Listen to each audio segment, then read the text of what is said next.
instantly on select Craftsman V20 brushless outdoor power equipment kits. Select Milwaukee Power Tools, buy one, get one free, including the brushless drill and impact driver kit. And a steal of a deal on an Ace gift card. Free $10 gift card when you buy a $50 gift card.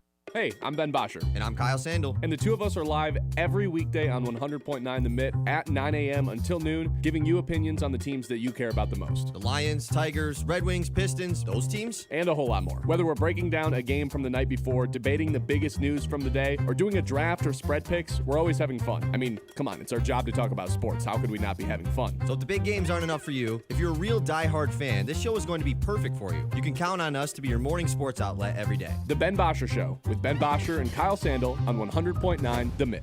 Local sports don't stop when the game ends, and neither do we. 100.9 The Mitt is your digital home for the latest news across the state of Michigan. From high school to college and the pros, it's all on our socials. Follow us on Facebook, Instagram, TikTok, and YouTube. Just search 100.9 The Mitt and join the squad. Stay locked in on the latest stats and stories with exclusive video takes from local talent. Sports Radio 100.9 The Mitt. High school sports don't just happen. There's a ton of work that goes into every single athletic event. And we have our school's athletic director to thank for a lot of it. Thank you.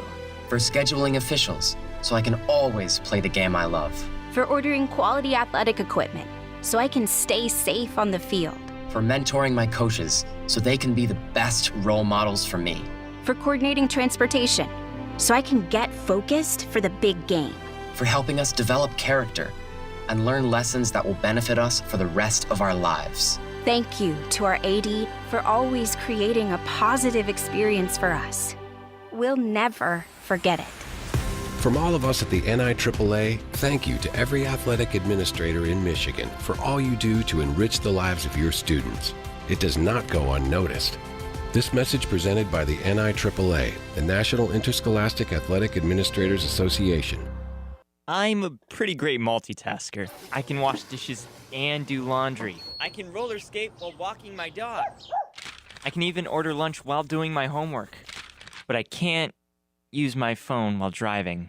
A distracted driver is one of the leading causes of death in the United States. So when it comes to driving, please, don't be a multitasker. Don't drive distracted. A message brought to you by the National Highway Traffic Safety Administration, Project Yellow Light, and the Ad Council.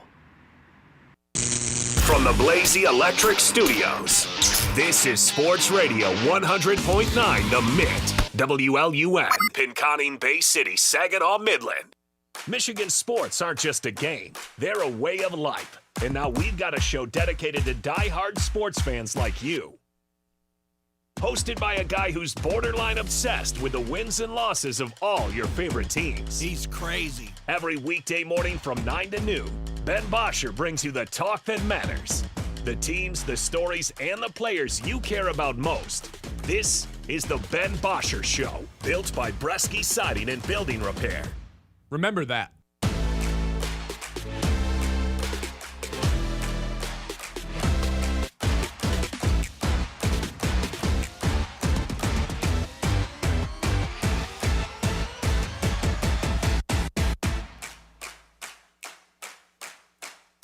Hello.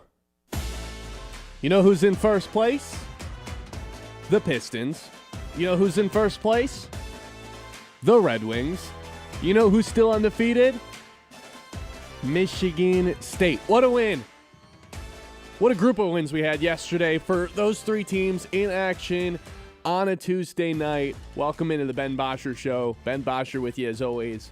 Is John Vicari behind the glass today, pinch hitting for Mr. Sandel, who's off in Mactionland somewhere in Ohio. There's like 10 Mac schools in Ohio. I don't remember which one. Kent State. Kent. That's right. CMU in action tonight. That's where Kyle's headed. So John Vicari's filling in. You've got a lot of good perspectives to bring to the show today. I'm excited to get into it. 3 wins last night from the Wings, Pistons, and the Spartans. Let's start with the Champions Classic because Michigan State absolutely punks Kentucky in every way, shape, and form. This Kentucky team came into last night undefeated, not undefeated, but averaging 92 points per game, on 52% shooting. I'm going to say that again. 92 points per game on 56% shooting. And last night, Michigan State holds them to 66 points on 23% from the field. Absolutely suffocating defense from Tom Izzo's Spartans. When you play that sort of defense and it is impossible to get a good look off, let alone put the ball in the basket, it can frustrate an offense. And that's exactly what it did to Kentucky last night. See a lot of heads being hung, a lot of looking at the floor. And then if that's going to be the case, you already lost the game. Then to try to go back and play your own version of defense, Sparty was getting everything that they wanted last night. They shot 50% from behind the arc, a nice turnaround from where the season had started. This Spartans team is so bought into all the nitty-gritty Tom Izzo stuff. And that's exactly what you want in a Tom Izzo team. I was blown away by Sparty's performance at MSG yesterday in the Champions Classic. They made a mockery of that Kentucky team to the point where I've got friends down in Kentucky just losing their minds. Sad, pathetic. It was that sort of performance to where they demoralized them so bad in the first half where they only scored 23. Kentucky makes a little run in the second half, gets it within 10. Every time they did, Michigan State would hit a three. Total team effort. Jeremy Fears with 13 assists last night. It was an impressive win, to say the least, for Tom Izzo Spartans. Yeah, speaking of those friends, I wish we had like a Logan drop in the on the board, but we don't. What would a Logan drop be? Like, oh, I root for Kentucky, but they're bad. Okay. I don't know, something like that. You know the guy better than I do. But yeah, I was impressed last night. The thing that impressed me the most, I was listening to the radio pregame of it, and they were talking about how, you got to get an inside presence, which Michigan State had. Don't get me wrong, Jackson Kohler was great last night, led the team with 20. But to come out and shoot the way they did from three-point land, I mean, they had 6, which is their best in a game this season, at the halfway mark of the first half. Mm-hmm. So, all right. Helps when they're all wide open. But that's the thing. The defense was demoralizing the Kentucky offense, and then on the flip side, just sharing the ball so well, there was a lot of open looks, and then they were hitting them. But if you told me, all right, Michigan State's formula to win is going to just be hitting those threes and distancing themselves in the first half, because really, I mean, there was times Kentucky went on little runs in the second half, but that game was over at half. Mm-hmm. That was the feeling inside the world's most famous arena. So I was surprised. A Kentucky team, like you said, with a lot of talent. They had a loss, but that was against Louisville, a worthy opponent, and a rivalry game in state for them. They got belt whipped in that game too.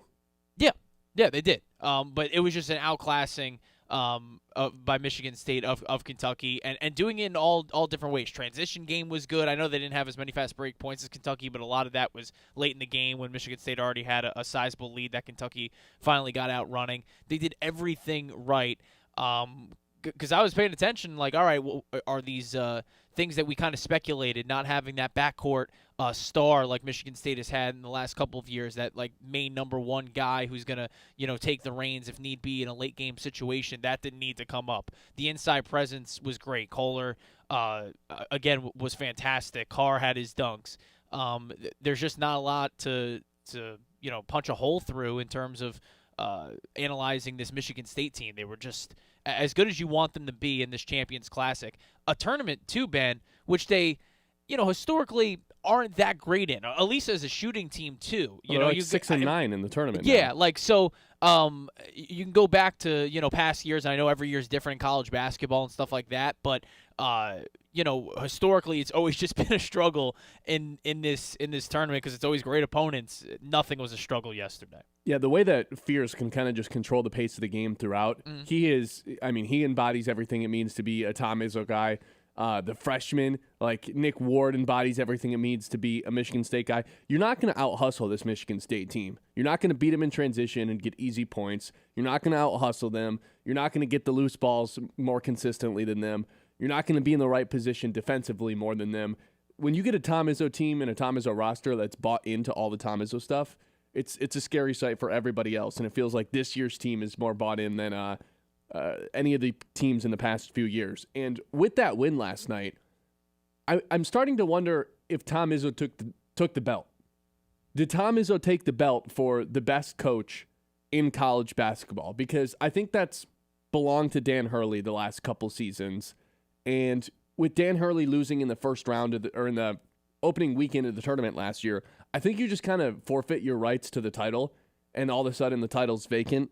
I don't know who necessarily has a better claim to it right now than Tom Izzo after that huge statement win last night. Calvin Sampson certainly is someone who deserves a little bit of a runner-up last season over at Houston. Hasn't had a double-digit losing season since 2017, so that's someone who definitely is in contention to grab that title. Pitino, the oldest coach in college basketball, your guy. Mm-hmm. Also one of those first weekend exit last year. I don't think he qualifies. Thanks for reminding me. You're welcome. Bill Self, back-to-back seasons with double-digit losses at Kansas, disqualified. Matt Painter's kind of just has always been a good coach, been there at Purdue for 20 years. But Izzo, man, Izzo's been there for 31 seasons. He's the reigning Big Ten coach of the year. And I think there's a value to going to Michigan State right now to where he doesn't value the transfer portal as much. He wants to land these recruits and can actually promise them that we're going to get you playing time and develop you, and we're going to turn this into an old school college basketball program, development. Who would have thought? And the fact that he can promise that and get all this buy-in from the guys, and he's not necessarily all that worried about guys transferring out. I mean, it's not like Michigan State's been immune to guys transferring out of the program, but at the same time, there is some sort of buy-in with this team that I don't think you get elsewhere, to where everyone else has an ego. They're worried about how much money they're making. They're wondering what's next for themselves, where they can make more money the following season. I don't think that's the case at Michigan State whatsoever. My favorite part about last night's game was the post-game interview with Tom Izzo. Every single person on the roster, all in the camera frame behind him. That just shows a sense of togetherness, and it's the small kind of stuff like that that really gets me excited about a college basketball team in 2025 when everyone's so individualized, making themselves money. When you get all the guys together doing the post-game interview, there's an egoless to it, right? There's a sense of togetherness, and it reminds me a lot of the Pistons doing their belt thing, where they hand off a championship belt to whoever worked the hardest or earned it in that game. Chaz Lanier gets it last night. It's being able to put everyone's ego aside. That's the stuff that I'm like, okay, maybe this year's Spartans team is a little bit different. Well, and that's what he's best at doing. Because the only pushback I would give to you, I would still give Hurley the crown right now, just based on the last couple of years. Like, if we're comparing just, a decade, that's why Izzo, if you want to make that comparison, has it over Hurley, just because he's been doing it longer and he's been having sustained success. But I'm talking about this year. This year solely? Well, I mean, not this season, but who's just got it in this current moment, this present time. I don't would think bring Hurley up, can have it if he was a first-round exit last year. I mean, you could say that. UConn beat Michigan State in an exhibition this year. Okay, in an exhibition game? Well, I'm just saying, you want to make that direct comparison talking this year, early exit. I mean, that UConn won 2 titles before last year's early exit. And he was the longest reigning champion we had for a long time. Yeah. But now he's title the in throne. March. That's fine. He didn't lose it to Izzo, though, right? Izzo might be the number one contender. Calvin Sampson might have it right now. Okay. That's just my thing, but if you're saying no, Izzo's done it longer, yeah. And in this day and age where and we've gone through this, the last couple of years on whether it be the payoff here or the Bosscher Show, is Izzo letting the game go by him? Should he be adapting to more of this transfer portal stuff? He doesn't even know what NIL is. He goes on huge. He calls it NLI, which was hilarious. But he keeps winning. I think guys keep wanting to play for him. He dominates recruiting classes. That stuff transfers in any era, whether it's the NIL, whether it's guys aren't making money, guys are making money under the table, what have you. Wanting to play for a guy because he makes you better, it's a great atmosphere in terms of a team, and you win, people are always going to cling to that. And that's what he does year in and year out, and that's why he's the man. I almost think when the transfer portal really got wild and right after COVID, it obviously hurt Izzo because everyone was doing it and it was benefiting all the big schools. And Tom Izzo was like, I'm not doing this. And now it's coming full circle where it's like, okay, I can actually land the #1 recruiting class in 2026 with the promise of, we're not using the transfer portal. You guys are coming here and spending as much time here as you need to maybe get to the NBA or to get an education, and you're going to get better every single season you're here because I'm going to be an awesome coach and I'm going to care about you as a person, not just as a basketball player. That's the kind of stuff that I think has risen Izzo up, and it's really come full circle here. And the fact that he's been able to do it his way and is still on top, I think is pretty cool. Did you see the value of each basketball roster graphic last season or this season for Kentucky and Michigan State? The difference? That was on the ESPN broadcast? No, I just saw it on the World Wide Web. No, I didn't see it then. I'm going to say I missed something. Michigan State, $3.5 million roster. Kentucky, $22 million. Now this Need is a better coach. This is what is given to the players? I don't know. Just says the value of Kentucky basketball team this Okay. season. I would imagine so. Wow. Mark Pope, more like Mark Nope. Mark Poop. Oh, Mark Poop? Yeah. Instead of Mark Pope. I think Nope was a little better than Mark Poop. Nope. Wow. Yeah. He's no Izzo. He's early in his tenure too, you know. Everyone always says like January, February, Izzo. November's really the Izzo month. Yeah. He's always there in March, but I mean, nobody dominates November the way that Izzo does. Again, you know, and I'm in this segment, I'm surprised to be coming off the one who's being, you know, just poking holes here with Izzo, because I'm usually at least when we're working together, I'm the one who's propping up Izzo. That took a shot when they lost to, you know, James Madison 2 years ago. But yes, like it's recent memory. But you wouldn't be thinking that it was January, February, Izzo, and we'd be talking more November if that didn't happen recently. If we were doing coach power rankings, yes, in the country, Sampson 1, Izzo 2. I don't again. Hurley is the guy. I don't know where this Sampson stuff's coming from after. I just feel like if you Hurley went if you back get to back, and he was the champ for 2 years with like the same core too. Like we talk about, it wasn't like it was a whole new I UConn get roster. it. I'm not taking anything away from Dan Hurley. I'm just saying when you get bounced in the first weekend and don't make it out, I don't think you are like. I think that's automatic. You vacate your title. Okay, that happened 2 years ago for Izzo. No, they got bounced in the opening. Yeah, now weekend. he's back. Oh, all right. 989-837-6125. Iron Stack Technologies, as always, is bringing you our 9 o'clock hour. Strong businesses, well, they need strong tech, and that's where Iron Stack comes in. Locally owned in Midland, they keep your IT rock solid, from cybersecurity to cloud services and everything in between. Think of them as like an invisible backbone to your business. No capes, just smarter solutions. Whether you're a small shop or growing company, Iron Stack makes sure your tech doesn't crumble under pressure. Iron Stack Technologies, strong, steady, and built to keep you moving forward. The Ben Bosscher Show, built by Bresky Siding and Building Repair on 100.9 The Mid. Is your business protected, connected, and running at full speed? At Iron Stack Technology, they provide rock-solid IT solutions, cybersecurity, and support tailored for small and mid-sized businesses. From managed services to cloud migration and 24/7 monitoring, they've got your back so you can focus on what matters most, growing your business. Visit IronStackTechnology.com today and build your IT on a foundation of strength. Iron Stack Technology, IT that works as hard as you do. Santa's coming to town early, and he's cutting a ribbon. Join the City of Midland for the grand opening of the Poseyville Preserve, just off East Main Street near Dow Diamond, across the Tittabawassee River from downtown. At 4:30 p.m. on Tuesday, December 2nd, celebrate the new Founders Crossing pedestrian pathway and Allen W. Ott Family Pavilion with free hot cocoa, cookies, and goodie bags for the kids. Then, follow Santa and Mrs. Claus downtown for the courthouse lighting at 6:30 and the opening of the Midland Santa House. Learn more at midland-mi.org/Poseyville Preserve.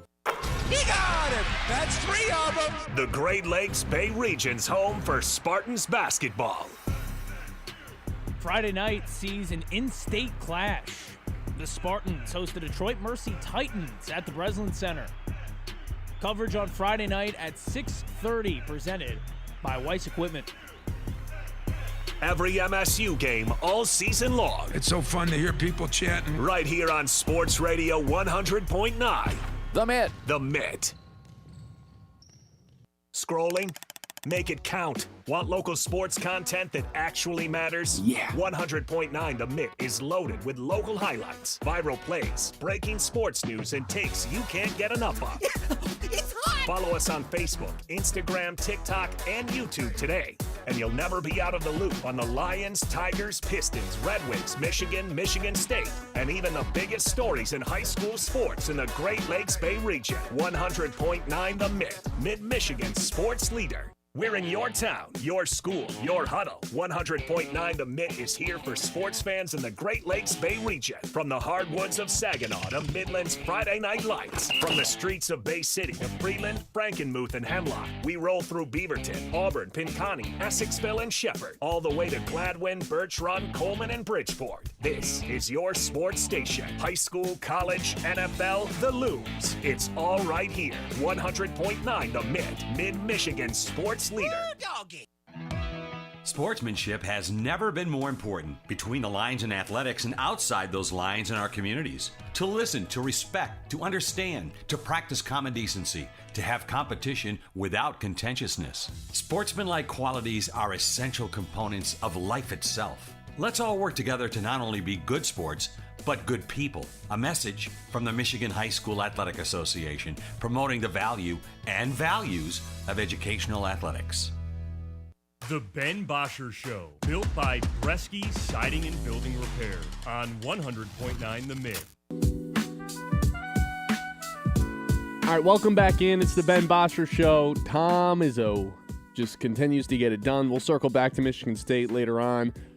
I do want to touch on the college football playoff poll because that came out yesterday. We got our updated rankings. Michigan stays put at 18. But you know what I said last week before the rankings came out is looking a little bit more like it's coming to fruition with potentially 5 SEC teams getting in. And I'm not here to do a Big Ten SEC debate. Big Ten has won the last 2 titles. Big Ten had more teams make the playoffs in the first year of the 12-team playoff format last year.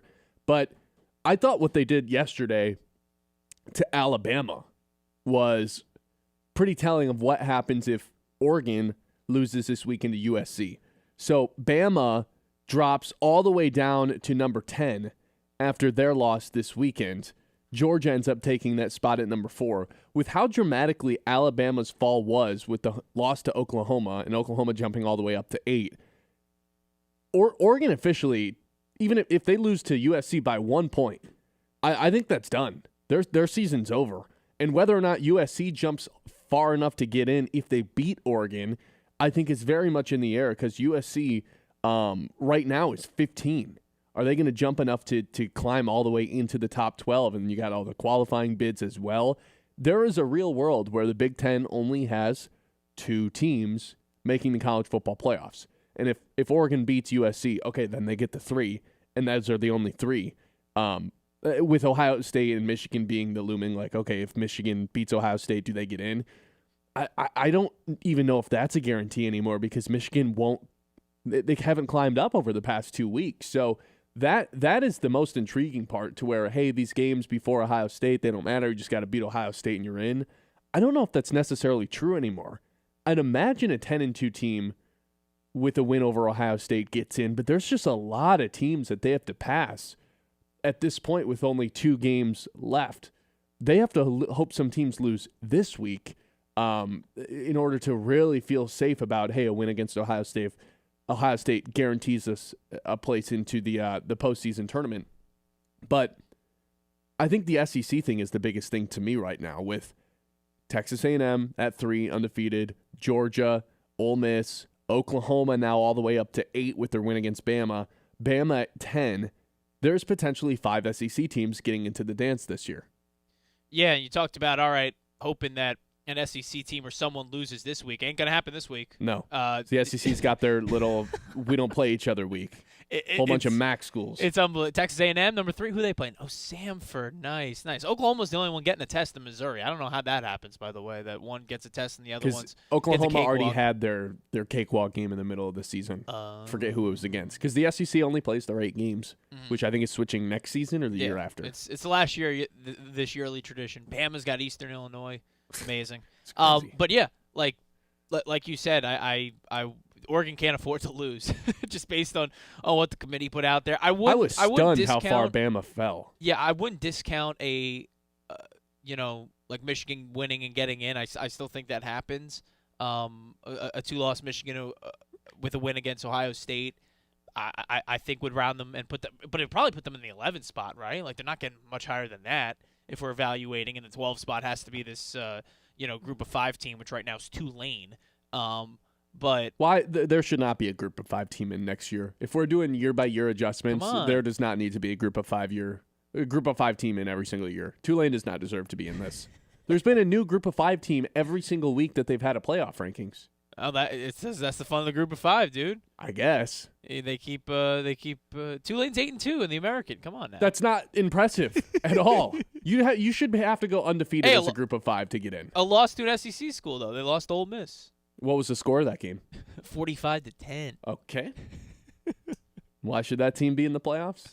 I don't have an answer. And a for loss it. to UTSA by 22.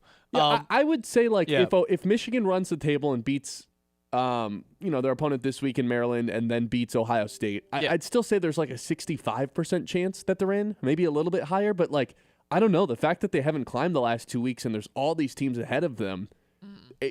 Last night was the first time I was like, like I don't know if it's a guarantee if they beat Ohio State that they're in. I still think it is. I don't know that for sure anymore. Yeah, I'm surprised that 9-1 Georgia Tech is ranked higher than Michigan too. Just looking at the full top 25. Well, they've got a chance to really punch their ticket in too. I know against Georgia. Just in terms of how but they won't. Like, or at least we don't expect them to. That game went into 4 overtimes last year. Did it really? Awesome. Yeah. So I mean, and Miami's 8-2, but their losses have been tougher in terms of just being out there too. But no ACC teams. That's amazing. But yeah, they'll still get the automatic bid. Yes. The funny thing is Notre Dame being 9 and Miami being 13, even though Miami has the head-to-head win against Notre Dame. That's the funny part. It's a fine Irish, dude. You got to put them in. Yeah, no, I guess I can't believe that someone hasn't forced them to join a conference under this whole regime. You know the whole story why Notre Dame doesn't join the Big Ten, right? Well, I understand why they're not in a conference because of their media rights deal and everything. It's not just that, too. The Big Ten told them to F off back in the day. Like, everyone's like, oh, it makes so much sense. If Notre Dame wasn't allowed to join the Big Ten. The Big Ten, when it was founded, Northwestern was like, no, we don't want the Irish boys. Well, that's what happened. Like, that's why they still hold the grudge. Media rights can go away. Notre Dame is not broadcast on NBC besides anything else but football. They're in the ACC and all these other sports. I think they're in the Big Ten in hockey. But football, they hold the grudge. Maybe when Michigan leaves in 2036, it can take their spot. I mean, that's probably. I mean, if you're gonna find a filler, that's probably it. So if you're a Michigan fan, you kind of want Oregon to win, right? You want Oregon to beat USC, but then your loss to USC all of a sudden looks worse. But if USC does beat Oregon, they have a much better claim to the title or to a playoff spot than you, even if you beat Ohio State.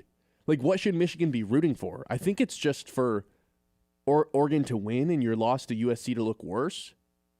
But I don't know. The one thing you can't afford is USC and Oregon like both having a claim. Because then all of a sudden Michigan might be the odd team out even with a win against Ohio State. But, I mean, USC and Oregon won't both have a claim. No. Right? Like, there's no way, at least in my opinion, if USC beats Oregon that they have a claim. If USC beats Oregon, you don't think they can go to the... I mean, they have a better shot than Michigan, don't they? With a head-to-head win over Michigan, and they're starting higher than them right now? Just because their loss is to Indiana. Oregon's other loss. Oh, I was talking about USC. Oh. Because USC is the head-to-head win over Michigan. They had the same record as them. USC, if they get the win against Oregon, yes. But if they lose, no. Against Oregon. Yes. The loser of that game, I think, is out.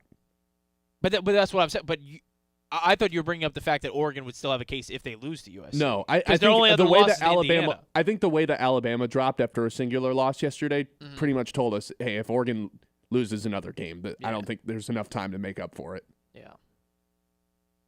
I don't know. It's interesting. But just going under the evaluation, I mean, put conferences aside for the second. Oregon's one loss is to the number 2 team in the country, right? So like they don't have a good win. That's the problem. They haven't beaten anybody. No, but they're good. Yeah. Okay. That's their big issue. Yeah. For all they beat Penn State when they were 3, though. Yeah, you're not wrong about that one. Man, the Penn State People forget. preseason number 2 is both the preseason 1 and 2 are both going to come nowhere near to making the playoffs. I guess Texas, if they beat Texas A&M that last week of the season, will do their whole thing of like, well, we should be in, but they won't get in. They have 3 losses. Correct. I mean, it's going to be a similar conversation to Michigan if they beat Ohio State. It's like, hey, we just beat the number 1 or number 2 team in the country. Why shouldn't we be in? Like, well, in Texas' case, you already lost to Ohio State as well, so you lost to both of the top teams. And if you're Michigan, man, the Oklahoma loss is going to really come back to bite you because Michigan has a case to like just be in no matter what if they would have just beat Oklahoma. But that game was semi-uncompetitive. And this is all if they beat Ohio State, by the way. There's still a lot of work to be done before we can even make the case. All right, 989-837-6125. That's a new college football playoff poll. We'll hit the news when we come back. This is the Ben Bosscher Show here on 100.9 The Mid. Don't go anywhere. Got to tell you about our friends over at the Midland Area Community Foundation. They're dedicated to strengthening our community through generosity and connection, supporting local nonprofits, scholarships, and projects that make Midland a better place to live, work, and play. Your donations help fund vital programs in education, health, the arts, and more right here at home. Partner with the foundation, leave a lasting legacy, and create positive change for generations to come. Get involved, give back, or learn more at midlandareacf.org. Together we build a stronger Midland, one idea, one gift, and one heart at a time. The Ben Bosscher Show, built by Bresky Siding and Building Repair on 100.9 The Mid. Isaiah, how did you get all wet? I was playing in the rain. Son, you're in the house. It's not raining inside. Or is it? Yeah, it's in the kitchen. What? Oh no, the roof has a leak. Leak? That's a waterfall. We need that fixed now. Bresky Siding and Building Repair can fix it. What, son? Any job, anywhere. Bresky can do it all. Call Bresky right now and get that roof fixed. And while you're at it, have him fix the gutters. Call me, Derek Bresky, at Bresky Siding and Building Repair today. Hi, this is Jim Mahoney with Link Technologies. As a business owner, you might be struggling with today's technological advancements in the IT arena and how they could benefit your growing business. Let Link Technologies' talented staff work with you to develop a technology plan custom to your specific needs. We bring 27 years of experience helping businesses and nonprofit organizations just like yours achieve their technology goals. Contact us today and see how the right balance between cloud and on-premise resources can best work for you. Transform your outdoor space with Maple Hill Nursery. Whether you're a gardening enthusiast or just looking to relax in style, they have everything you need. From premium polywood furniture that never needs painting to top-quality plants and trees, Maple Hill Nursery has it all. Plus, they offer free setup and delivery on in-stock barbecue grills. Visit them today just north of Midland Mall or check out their website for pro tips and expert advice. Maple Hill Nursery, making your yard the place to be.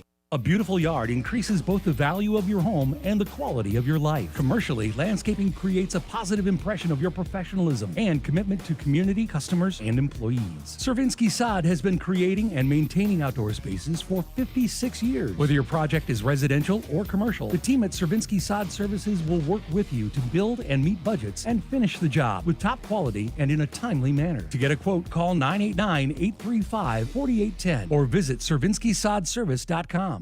At Aird Insurance Group, they're more than just policies. They're your trusted partners in protecting what matters most. Whether it's auto, home, life, or business insurance, their team takes the time to understand your needs and find the best coverage for your unique situation. With personalized service and unbeatable rates, Aird Insurance Group makes protecting your future easy. Call Aird Insurance Group today and see why their clients trust them to keep them covered. Aird Insurance Group. The experience matters. Since 2007, the Michigan Baseball Foundation has invested over $1.8 million into our communities, supporting over 350 projects across 14 Michigan counties. From restoring Alma Little League fields to creating nature-based classrooms at the Chippewa Nature Center and enhancing accessibility at the middle of the Mitt Miracle Field, MBF is making a real difference. Every ticket to a Great Lakes Loons game helps fund these initiatives. Join us in building a stronger, more vibrant community. Learn more at MichiganBaseballFoundation.org. From Midland to Bay City, Saginaw to Sanford. From Frankenmuth, Freeland, and Hemlock to Auburn, Essexville, and Pinconning, 100.9 The Mid is the heartbeat of the Great Lakes Bay region and proud of it. We're your home for local sports, local stories, and local pride. Whether you're in Birch Run, Beaverton, Gladwin, Chesaning, or Coleman, football, basketball, hockey, Spartans, NFL, Loons, all right here. 100.9 The Mid, Mid-Michigan's sports leader. The Ben Bosscher Show, built by Bresky Siding and Building Repair on 100.9 The Mid.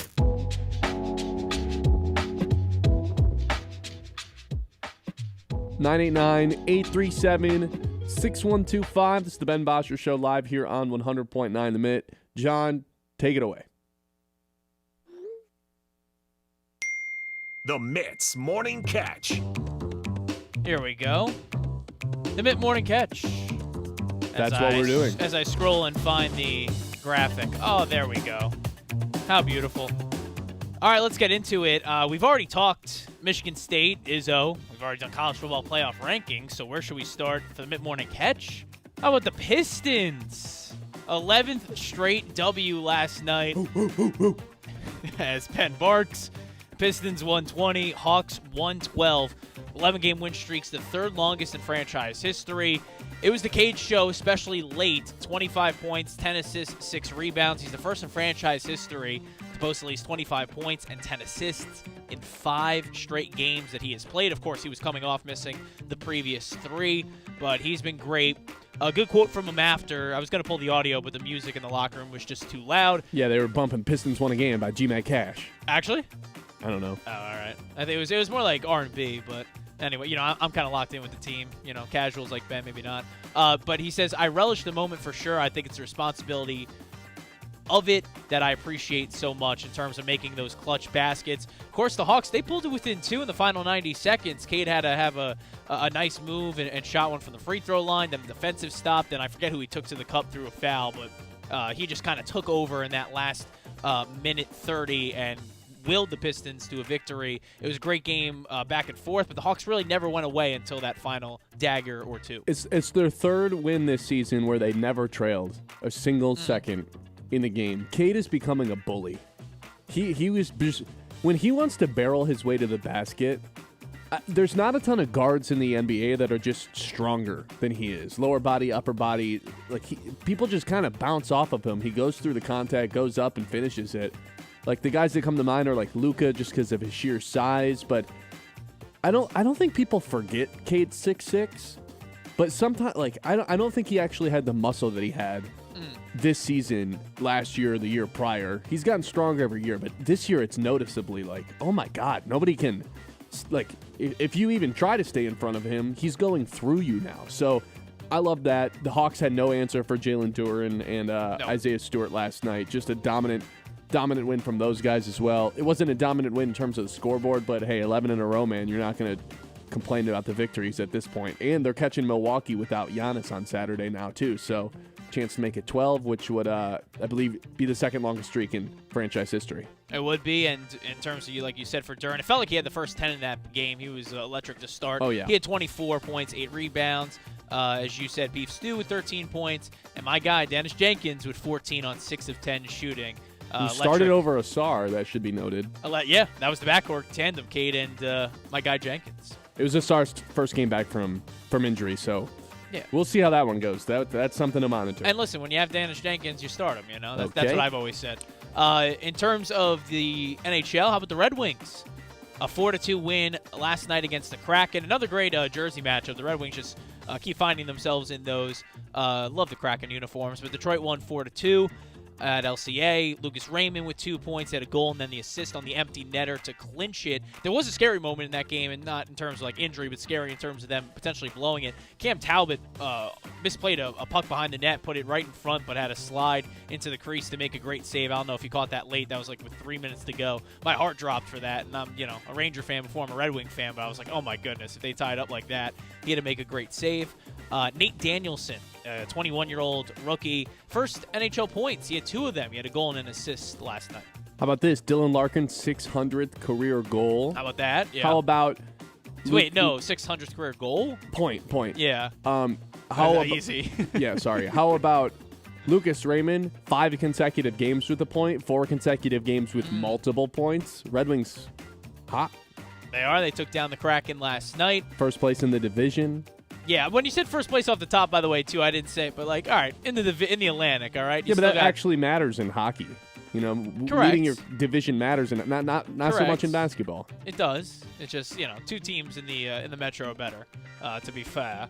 But yeah, first in the Atlantic, and that's like you said for the playoff time. That 1 seed on your side of the bracket when it comes to postseason in the NHL. In terms of the NBA, a return last night that probably kept Ben a little up later than he wanted to be last night doing a morning show because you got the return of the King, LeBron James, back in action. Whoop. Lakers, double-digit assists. Whoop. Looks like 1990 Magic Johnson. Whoop. 1990 Magic Johnson. He's just throwing out dimes to everybody, man. I can't believe there was a real narrative that was like, hey, when LeBron comes back, how is he going to fit into this team? He's LeBron James. He's probably going to figure it out. And that's what he did yesterday. Minimal shot attempts, but just throwing it, finding open guys everywhere. He basically gets the ball, and he's like, somebody cut.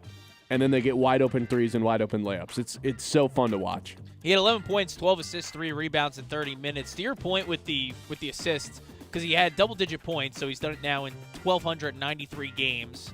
Every Straight game that games. every game that he's played since January 6, 2007, which is nuts.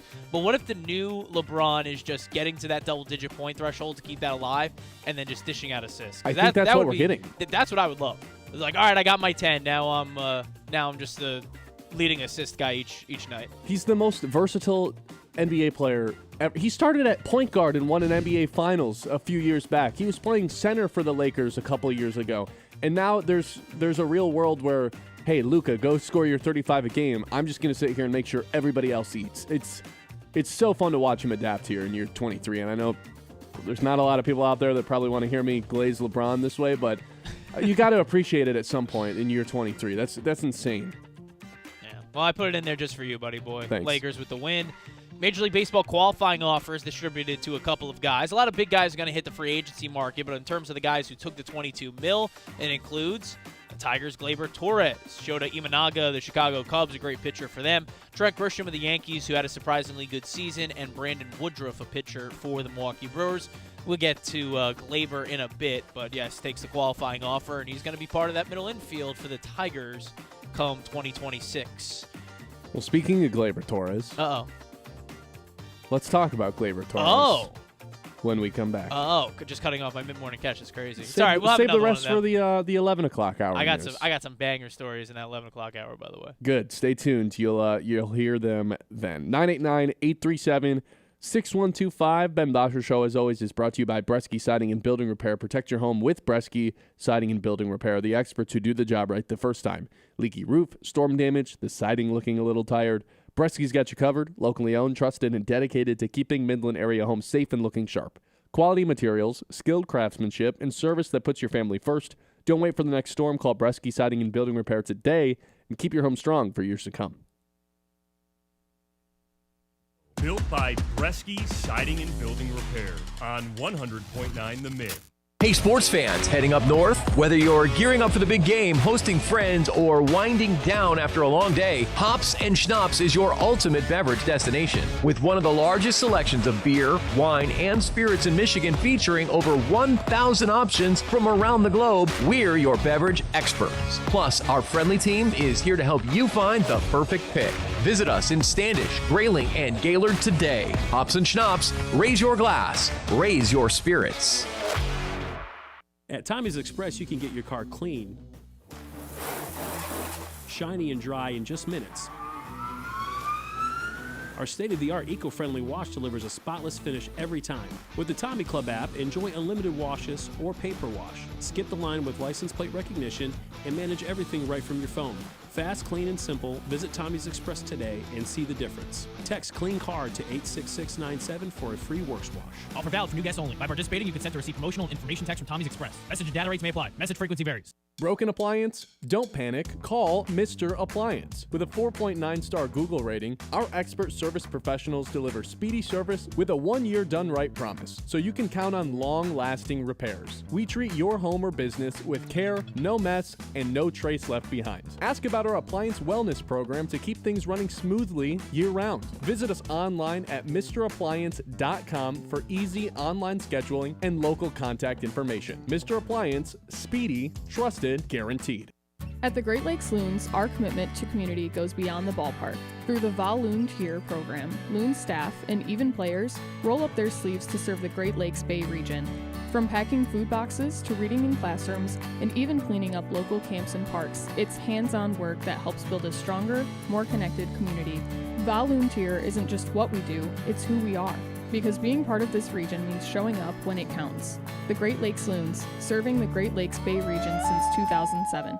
Hey, I'm Ben Bosscher. And I'm Kyle Sandel. And the two of us are live every weekday on 100.9 The Mitt at 9 a.m. until noon, giving you opinions on the teams that you care about the most. The Lions, Tigers, Red Wings, Pistons, those teams. And a whole lot more. Whether we're breaking down a game from the night before, debating the biggest news from the day, or doing a draft or spread picks, we're always having fun. I mean, come on, it's our job to talk about sports. How could we not be having fun? So if the big games aren't enough for you, if you're a real diehard fan, this show is going to be perfect for you. You can count on us to be your morning sports outlet every day. The Ben Bosscher Show with Ben Bosscher and Kyle Sandel on 100.9 The Mitt.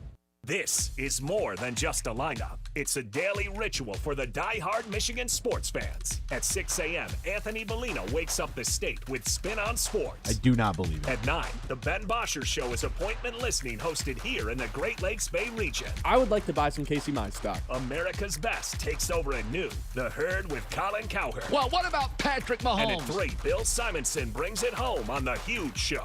Sports Radio 100.9 The Mitt for the most passionate fans in Michigan. I'm Ben Bosscher, and here's what I think. I think we're nearing the end of the Jonathan Smith era at Michigan State. I think Scott Harris trading for a half dozen pitchers at the trade deadline is officially a failure considering how the season ended. I think the Detroit Lions are going to give the Packers an astronomical revenge whooping on Thanksgiving later this year. And I think you should listen to the Ben Bosscher Show, weekdays from 9 to noon, presented by Bresky Siding and Building Repair, if you agree or disagree with anything I just said. Scrolling? Make it count. Want local sports content that actually matters? Yeah. 100.9 The Mitt is loaded with local highlights, viral plays, breaking sports news, and takes you can't get enough of. It's hot! Follow us on Facebook, Instagram, TikTok, and YouTube today, and you'll never be out of the loop on the Lions, Tigers, Pistons, Red Wings, Michigan, Michigan State, and even the biggest stories in high school sports in the Great Lakes Bay region. 100.9 The Mitt, Mid-Michigan's sports leader. Let's pick out a good wine. Let's discover a new taste from a new place. Let's meet the people who handpick the grapes in places dedicated to the craft, in a land that only knows one way to grow things, rich and full. Welcome to Michigan, where the 4 seasons and 4 Great Lakes smile on the winemaker, where the quality of the wine is exceeded only by the warmth of the greeting waiting for us. And with more than 90 wineries, covering more than 13,000 acres, the harvest has never been better. So let's wander through lush vineyards, discover hidden treasures in vast cellars, and renew ourselves in comfortable tasting rooms. Let's all raise a glass. Let's gather our closest friends and become even closer. Because taking time to toast the beauty and bounty of life is pure Michigan. Your trip begins at michigan.org. The Ben Bosscher Show, built by Bresky Siding and Building Repair on 100.9 The Mitt.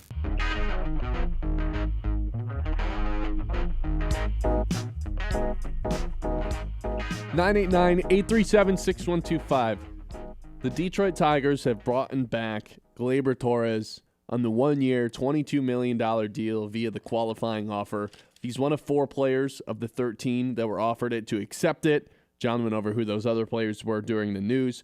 Now, 18 players and 157 times they've been offered it have accepted it since 2012 when the qualifying offer was introduced. So, Gleyber Torres is now the second highest paid second baseman in baseball this season. Marcus Semien, no one will ever touch that one. Wow, that's a tough one. And if you guys remember, had the hernia surgery in October, which He played through it in the second half. Is part of the reason his numbers dipped so bad. This is a guy who led the team in walk rate, strikeout rate. One of the lone guys who just consistently gave you good at-bats. So to have a guy like that back, I think is super important to the team. Now, here's what I don't want to happen. We're done. We did it. We brought back Gleyber. That, I think, would be a huge mistake. Here are my 3 big takeaways from re-signing Gleyber Torres on the 1-year qualifying offer. First of all, Kevin McGonigal is not going to be here to start the season. I was pretty convinced that he was going to be if Gleyber Torres were to leave. You move Colt Keith back to second base, and you bring up Kevin McGonigal, play a little second. Colt Keith's playing a little third. You can get him in at shortstop too. Now that Gleyber Torres is back, Colt Keith still here, Zach McKinstry still there to play the utility role. I just don't see a place for Kevin McGonigal to be on this lineup or be on this field come April. And I'm completely okay with that. The Tigers are chasing a World Series. It's the last year they potentially have with Tarek Skubal. I don't want to wait around and roll the dice on a rookie who's never played in the big leagues before and ask that guy to give you serious production. So I'm fine with saying, hey, McGonigal, spend most of the season in AAA. We'll call you up when you need it, when we need you. But just keep getting better here. Work on some of the smaller stuff. And we bring back Gleyber, and Colt Keith can still rock at third base. The second takeaway, Colt Keith is the most important returning piece to this team this season. After a 746 OPS last year, 256 average, 13 home runs, that's pretty good. It's like a slightly above average offensive season in Major League Baseball. This is the guy they signed up to give a long-term contract, though. Right? This is the guy they said, hey, thanks for that contract. We're bringing back Gleyber Torres. Figure out how to play third base. And he said, I got you. No worries. I think that hindered his ability to hit the ball a little bit, him learning a completely new position last season. But, you saw some stretches throughout the year where he just got red hot from the plate. If this is the lone guy that they've drafted that they're willing to invest in, I think they need to see more improvement out of Colt Keith over this offseason and going into next year than anyone else on the team. That is by far the most important returning piece to the Detroit Tigers, because above average, good player, I don't think it's going to cut it for Colt Keith anymore. We need more from him. It was fine last year. Had some guys pick up the weight. You got way more than from Spencer Torkelson than you necessarily expected. But now I think there's going to be a little bit more pressure on Colt Keith to deliver on that contract that he was given. And the third takeaway I have is if they spend externally, it's going to be on the outfield. We're all talking about Alex Bregman. Is he going to be the third baseman? He's not going to be, right? We have Colt Keith. And yes, Bregman would be the obvious upgrade over Colt Keith. But let's be real with ourselves. If they gave Colt Keith this $9 million contract to play second base, or this 9-year contract to play second base, then they bring in a second baseman, Gleyber Torres, and move him to third base, they're not just going to suddenly kick him out of the lineup. I think Colt Keith is our everyday third baseman going into next season, which makes me think, okay, if they're going to spend, it's going to be on the outfield, which brings me to Cody Bellinger. If they end up signing Cody Bellinger, Max Clark is officially on hold.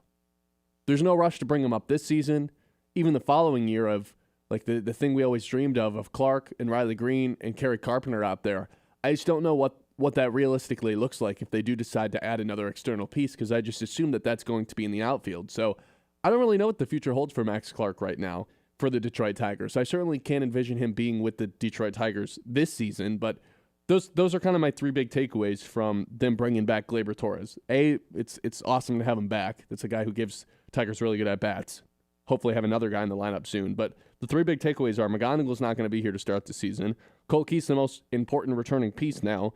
And if they spend externally, it's going to be on the outfield. Yeah, second worst OPS for him in a season. It pays to have a great start to a season, first half, and be an all-star if you're Gleyber. So remember that, kids at home. You want to start a little better and be an all-star, and that'll help you in baseball. And I know he had the injury, which kind of derailed his numbers, but pretty funny just looking at his overall body of work. But he's needed. That's the reason he's back with the Tigers. Yes. If he doesn't have that hernia and has a second half that's 60% of what it was in the first half, somebody gave him the 4-year deal that he was seeking. Yeah. So maybe you could look at it getting him in a bargain, even though, like you said, he's behind Simeon and his ridiculous contract for second highest paid. But, yeah, I mean, you laid it out. Like, if you expect any infield guys in terms of free agents out there, it's no. that's not going to happen. Everything's now solidified. There might be a spot for McGonigal, not on opening day, as you mentioned, and that's why I was kind of like, I don't think so. A guy who's never played in AAA, and just there isn't an opening because you're giving money to guys, and that's who you're going to play. You're going to have Torque at first. You're going to have Keith at third, as you mentioned, and Gleyber and Baez in the middle infield because that's where the money's allocated right now. And in terms of for the Tigers, the outfield spending, I know Bellinger's at the top of your list. It'd be nice if Kyle Tucker was, but Bellinger, I think, is the most realistic guy you can go out and acquire, given the free agent market out there. Schwarber it would be a better option. Tucker would be a cooler option, but I don't think you're going to pay the money to bring that in. So if you can get Bellinger, go do it. I expect them, as you kind of laid out, they're going to stay put. I don't know if there's is Bellinger really the move that's going to sweep you off your feet this offseason and say it's a win of a offseason? If so, then great. But I don't expect much beyond that, and that Gleyber qualifying offer kind of signals that. There's not going to be an upgrade in the infield, and if the outfield upgrades Bellinger, okay. You want all this money going to pitching, to be honest. And whether it's more bullpen guys, whether it's another starter, which they may need in the future, depending on what they decide to do with Skubal, I think that's where the resources go. But yeah, I mean, if you're a Tiger fan, you're like, all right, yeah, I want Gleyber back. Especially he was one of the more consistent guys in the postseason too. I mean, he wasn't a world beater, but he would give you, as you said, good at bats, even if he wasn't having the clutch knocks at times through the run. That's all you need, right? And the Tigers just need more of those guys. He's also veteran leadership that they, or just maybe not like leadership where he's the number one guy that people look to in the clubhouse, but just a guy who's been there, done that, has been a pro, has been in a big market. He's coming, he's coming off his 8th season in even baseball. If you, still young enough too, 28. When you have him in the 2-hole too, it lets Riley Green, first of all, he works up the count and gives you quality at bats. Correct. Gives the pitcher it doesn't guarantee it, but it makes sure the pitcher, the opposing pitcher, isn't just mowing down the first 3 guys and it's over just like that. Every pitch that Gleyber Torres sees helps Riley Green and Spencer Torkelson, who typically follow Gleyber Torres in the lineup. You need one of those guys to protect Riley Green and Colt Keith, and Spencer Torkelson for that matter too. You need them. And ideally you add a second person like that. In my mind, it's Cody Bellinger, but we'll see what happens here in the offseason. I just don't think it's Bregman anymore, unfortunately. Mm-hmm. I would love it to be, but they've invested too much into Colt Keith already. They're not going to dish up the money. 2, Bregman don't want to play here. Yes, he did. No, he doesn't. Yes, Bregman does not want to be a Tiger. No. It's all money. Well, yeah, he's going to sign whoever. So he went to the highest bidder, which was Boston. No, the Tigers were the highest bidder. Boston there you go. Gave him the option to get out of his contract. No, the Tigers gave him the most guaranteed money, the longer deal. It was everything he wanted, just slightly short. And then he took the deal with Boston because there was this opt-out clause. And he's opting out and willing to, he already did opt out, and hopefully he can get the long-term contract that he seeked in the first place. But look, his market value has totally shrunk since last offseason. The Tigers offered him 6-year, $170 million. Now on Spotrac, his estimated market value is 4-year, $110. He gambled on himself. He had great numbers, and he got hurt twice during the season. That's going to cost him an extra year and maybe upwards of $60 million. This is his fault. He could have been on the Tigers last year and have all that guaranteed money. And I don't know what team is giving him the 6-year deal that he wanted last year. I don't know what team's giving him that. Mm-hmm. He may as well just go back to Boston. Probably will. Bellinger would be the guy that I would love. You would love Bellinger, huh? Another guy who strikes out at an extremely low rate. Another guy who works up the count, walks a ton. They need more of those guys in the lineup. Just keep feeding us the Yankees you don't want anymore. We'll keep taking them. Make them into better players. Okay. Gleyber a better season than he had in New York, sure. Gleyber's an all-star. What are we talking about? Yeah, he had a great first half. And then he had a sports hernia, and that's the only reason he is back with the Tigers, because no one was willing to give him the big contracts because of how bad his second half was. Mm-hmm. He also came back to the Tigers too because he knows, I get to play second and I don't have to be versatility guy, because all the big market teams would want him to be versatility. That's also a reason too. Never played anywhere else but second base with the Tigers. I'm fine with that. I'm fine with that because Colt Keith is the guy wanted to play a little short, a little third.Ole Keith's the guy that's willing to play any single position. Mm-hmm. What did the Yankees fans not like Cody Bellinger last year? No, they did. I just, No, I don't. If that's the big win of the offseason, I just, all right. He had a good season. I liked him a lot. He had a great season. His dad was a Yankee, It was a good story. I would love to add someone like that extremely back well. into the lineup. Yeah. They just need another guy who can take a ton of pitches, walk a bunch, low strikeout rate. Like, we'll give you quality at-bats, and that's the definition of just professional at-bats if you bring in a guy like Bellinger. And if you can add him to, like, okay, Cole Keith took a step forward, Riley Green's not leading the league in strikeouts, Spencer's doing Spencer stuff like that, then we're talking about, okay, maybe we can take a step forward. But the one thing that can't happen is, hey, we're done on offense. We got back Gleyber Torres. Let's just run it back and hope our guys get better. That can't happen, and I unfortunately think that might be the path that the Tigers are headed down. 989-837-6125, 10 o'clock hour on the way here on the Ben Bosscher Show. Detroit Lions failed on 5 fourth downs. Why? I'll tell you why when we come back. This is Ben Bosscher Show here on the Mitt.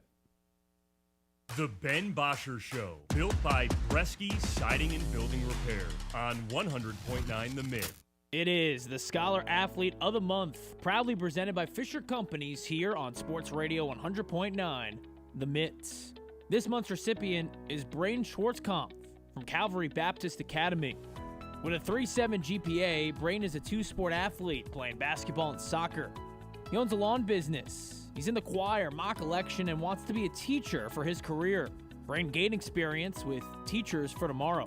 I started to teach math and tutor kids in that class who were struggling. And then for grammar, I just went around doing spell checks, and I think I taught the class 4 or 5 times. I really enjoyed being able to help the kids out and just impact their life in a way. It was a really cool experience. Next fall, Braden will continue his academic and athletic career studying and playing basketball at Spring Harbor College. To hear the full interview and nominate a local athlete for our scholarship program, visit 1009themitt.com. We got a game, boys. This week on Sunday Night Football.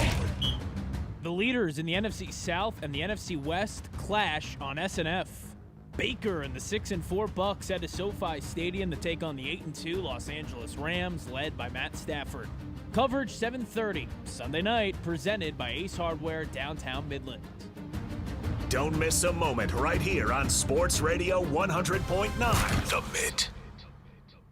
You want sports takes? You want local voices that own the mic? Yeah. We've got them on Sports Radio 100.9 The Mitt. It kicks off at 6 a.m. with Anthony Bellino on Spin on Sports. Rise and shine. From 9 to noon, don't miss Michigan's newest sports show, The Ben Bosscher Show. Hey, remember that. At noon, you get America's smartest sports takes, The Herd with Colin Cowherd. I want Shador to play. And at 3, the one and only Bill Simonson and The Huge Show. This is where real fans stay locked in. 100.9 The Mitt. All right, folks, let's get started. Parents, thanks for coming. As many of you know, I'm Coach Mather. Tonight I want to talk about the season, of which I only have one expectation, that everybody gets stronger. When I say get stronger, I'm not referring solely to physical strength. Sure, we'll be in the weight room, we'll be running stairs, but we're also going to focus on developing mental toughness and grit, because those are the characteristics that allow us to achieve greatness both on and off the court. So, how do we develop those things?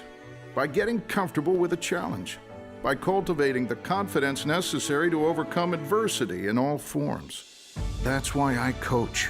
That's my purpose. Every member of this team can lean on me, and I'll teach them how they can lean on themselves and each other. This message presented by the MHSAA and the Michigan Interscholastic Athletic Administrators Association. From the Blazy Electric Studios, this is Sports Radio 100.9 The Mitt. WLUN, Pinconning Bay City, Saginaw, Midland.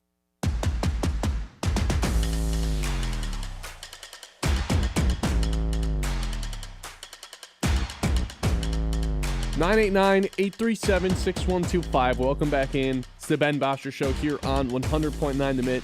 The Lions against the Eagles on Sunday. I know it was a few days ago, but they go 0 for 5 on 4th down. And I wanted to dive a little deeper into each one of those. Was it a coaching thing? Was this an execution problem? So I went and looked at every single one. And there's a great piece on prideofdetroit.com that allows you to do this. Reisman does a good job of recapping all of them. Second quarter, 4th and 1, midfield. This is the first attempt. Gibbs just runs it up the middle. Here's the problem. Decker goes to the next level, Taylor Decker, to go block nobody. Just is like, you know what, I'm going to pass Brandon Graham off to Amon-Ra St. Brown, and I'm going to go block nobody. Okay, well, Amon-Ra St. Brown doesn't do a great job blocking Brandon Graham because he's twice his size. Brandon Graham comes in and makes a tackle. I still think Jahmyr Gibbs ends up picking up the first down if Yodi as the left guard doesn't just get absolutely blown up. And that's exactly what he does. Gibbs kind of runs into his butt. Graham comes and tackles his feet, and they don't convert. So if we're going to assess blame to that one, it's the offensive line. I don't know what Decker was doing, and Yodi, I know what he was doing. He just wasn't doing it very good. Second quarter, 4th and 2. This is from midfield, and this is the fake punt. I think Philly knew. Philly had an idea that this was coming in some way. I don't know how, but every single person just collapses right to where that ball is intended to go. I think it's time for Dan Campbell to retire the fake punt. Dan Campbell's not getting anybody on that anymore. He's gotten people on it in the past. It was a nice, thing to work out. I think it's time to retire that. By the way, if Grant Stewart would have just flipped it to Vaki, who was on the right side, and then just rolled out to the left and tried to get to, I think he might have gotten it. Just saying. Fake punts. Anybody? No? Okay. Third quarter, it's 13-6 Philly at this point. You're on the Eagles 32, and it's 4th and 5. Terrible ball by Jared Goff. Terrible. Right to Jameson Williams' feet. But at the same time, Jameson Williams got 2 hands on the ball. And if you put 2 hands on the ball, you have to catch it. He's making $26 million this season. You're not getting paid to block. You're not getting paid to, have one big catch down the field. You're getting paid to catch everything. So, yeah, Goff's pass could have been a lot better. Graham Glasgow's pass protection could have been a lot better. He got blown up immediately.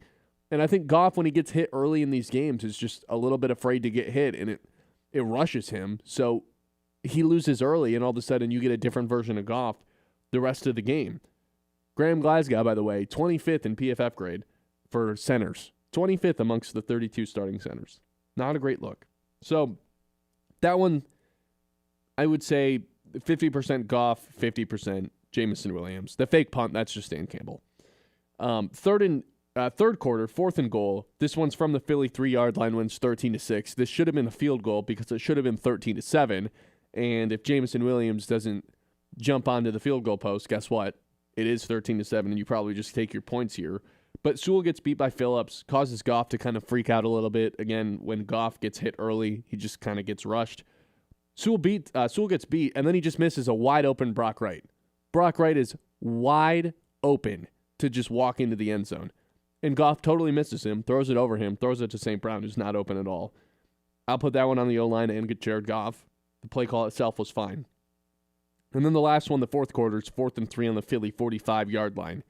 Still 13-6. Goff and St. Brown just simply not on the same page. This was his 12th target of the game. He'd only had 2 receptions up to that point. He thought Amon-Ra St. Brown was going to sit. Amon-Ra St. Brown keeps going. Probably could have thrown it to David Montgomery. Decker gets beat again. The common theme on all these, it's not every single one, but the common theme was the offensive line didn't really hold up for Jared Goff.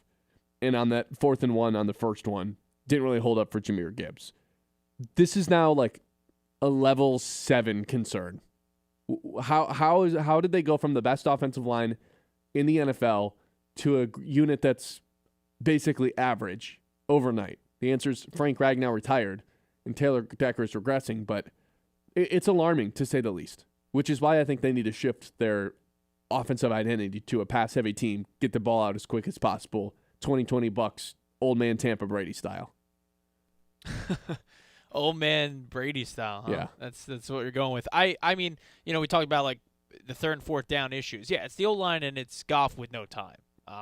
Those are the issues that we always knew were there, and they've resurfaced against great teams. They're not going to resurface this week, although I hope, with the vaunted Giants pass rush, but they did against the Eagles, and a good fixer-upper of that, as you said, is being this quick pass scheme and winning those inside routes. I mean, that was what I keyed in on as what would be huge in the game, the fact that, all right, if you can get those 1st and 2nd downs and those short passing lanes are there, and able to just be ahead of the sticks, it's going to help against this Eagles team, and they just weren't able to do so. They weren't able to establish the run either. I don't know if one game you change the offensive identity. I think you still got to be able to run the ball, and I think you just couldn't do that against Philly. You'll be able to do that against a lot of different opponents that you have remaining. But can you do it against the Rams? Can you do it against Philly? Like, you can't these do it are the against teams Philly. that We know you can't do it against Philly. Okay, but these are the teams that it matters against. Yeah. I don't care if they run for 150 yards against the Giants on Sunday. They got to be able to do it against the Rams and the Eagles and the Seahawks, which those are three of the best defenses in the NFL, let alone the NFC. Yeah, so but it's concerning. It's what was it? Yeah, but you haven't been able to see if you could establish the run against those teams. But you're not if you can't run against Seattle and LA, you're not going to be able to beat them either. You're just not. You're like God. Like, is this fair to say? Maybe you'll get some pushback. If Goff's you in this, you say pass first. If Goff's throwing it 45, 50 times, you're done. So. No, I disagree. Yeah, because I think the defense can hold you in this. No, the defense can hold you in this. The defense has proven what? To 2 scores, limiting the you're going to hold Philly staff. had 16 points, man. Yeah, well, Philly's offense isn't that good. Like that's their winning formula. Well, when they go up against good defenses, they're not very good. They've blown out a few teams this year, including your Giants. Easy, Giants also beat them head to head. I'm aware, but the Lions' defense is good enough to keep them in games. Yeah, I think I get you, but I like to win games is what we're talking about. If we're gonna bring it up to the Rams, we're just talking about the big games here, the quality of the NFC. Goff throwing it 50 times is not gonna win you the game. Okay, you might lose close. 50 might be egregious, but all right, 40. I need 35 plus from him every week now. They can't. No way. John, they can't be a run-heavy, up-the-middle team anymore. They're not. They can't. They're not bullies anymore. They don't have Frank Ragnow in the middle. They cannot run it on 4th and 2 down the middle. And last year it was you knew what play call was coming, and it didn't matter. You couldn't stop it. Run it right to Penei Sewell. That's not the case anymore. They can't be that team. We saw it against Philly. Pass the ball. Good luck. Good luck. I still think they can to the Rams and the Seahawks. I'm more scared of the Rams pass rush. And in Seattle, Kyron Williams was running all over them. So at least last game. But yeah, Philly's a concern. Philly's a concern. I just like if that's what you think needs to be the formula, man, those home playoff games are necessary, man. Go win the division. Maybe not the 1 seed, but go win the division, man, because if Goff's throwing it 35 times in cold conditions on the road in one of these plays, not LA obviously because you get to go to SoFi and it'll be a Lions home game, but if you have to go to Seattle and you have to go to Philly and he's got to throw 35 times a game, good luck. If they have to go to Philly, they're in trouble regardless. Yes, they're gonna Seattle's have to. a little bit more obtainable just because it might not be detrimentally cold, just a little chilly. It'll be bad. I'm more concerned about the wind and the rain than I am. And then, again, you go back to the concerns of can you run the football? Going to have to in a game like that. I don't know if they're capable of doing it. That's the issue. We know Sewell is this sure thing, Hall of Fame guy. Like, you have no doubts about him in the run game, but everyone else on the offensive line is suspect. Graham Glasgow's been awful this year. Taylor Decker's getting beat once in a while, too, like semi-frequently. I don't think they have the luxury of just whenever they want picking up a 3rd down or a 4th down, and that was apparent on Sunday against the Eagles when they go 3 for 18 on 3rd and 4th downs. It's just not good enough right now. So they have to switch something up, and I think it's more of a schematic shift because the personnel up front is not changing. So unfortunately, I think the Lions have lost their identity a little bit with this behemoth offensive line. It makes everything easier. I just wish Frank Ragnow would have retired earlier. I know I've said this a million times and it's not going to change. I really can't believe the timing of that. You bring this up like probably, I don't know, maybe twice a week. Who is the fix then? Will Fries. And he's doing with who? Or Ryan Kelly with Minnesota. That's the fix. And they look great. Well, he's been hurt too. So, I mean, I just... If there was this layup fix, I just, you guys just have to play better, man. Yeah. That's it. Yeah, and that's a tough hope, but and you said it like the other day with Kyle, like I don't know if they're just going to play better or not, but that's where the hope lies because there's no fixing this problem. We're post-deadline. But they, in my opinion, they can't abandon the run. There's a point that they have to, like, it always just becomes a Goff conversation too. It's just you're not going to win if you have to rely on him before you rely on the run game. I think it's we've the already run gotten that to opens point. up the pass. Sure, but I think look at what happened on fourth down or on the fourth down calls. You had the fake punt, you had the one run, and then you had 3 passes. Like they've already started to shift to it a little bit. So let's rely on Jared Goff a little bit more. You have to. If it's a 4th and 5, it's like you're gonna throw it. You know, it's 4th and goal from the 3, 4th and 3, and 4th and 5. They passed on every single one of those. Yeah. The only time they ran it was 4th and 1, and they got stuffed. Yes. And with Christian Mahogany out, Yode's just the guy there. He got blown up. Yeah. I don't think they have the luxury of running the jumbo, go Dan Skipper out there, and let's just get big and run over a defensive line. That might work against the Giants. It's not going to work against Philly. And I don't think it's going to work against the Rams either. 989-837-6125. This is the Ben Bosscher Show live on 100.9 The Mitt. 10 o'clock hour, as always, is brought to you by our friends over at Corning. Corning, a global leader in material science right here in Midland. From the glass in your smartphones to innovations that power clean energy and advanced medicine, Corning is shaping the future. But it's not just about the tech, it's also about the people. Corning invests in the community, supports local schools, and creates opportunities that are close to home. With a legacy of innovation and commitment to what's next, Corning is proud to call Midland a part of its story. Corning, creating life-changing innovations, one breakthrough at a time. The Ben Bosscher Show, built by Bresky Siding and Building Repair on 100.9 The Mid.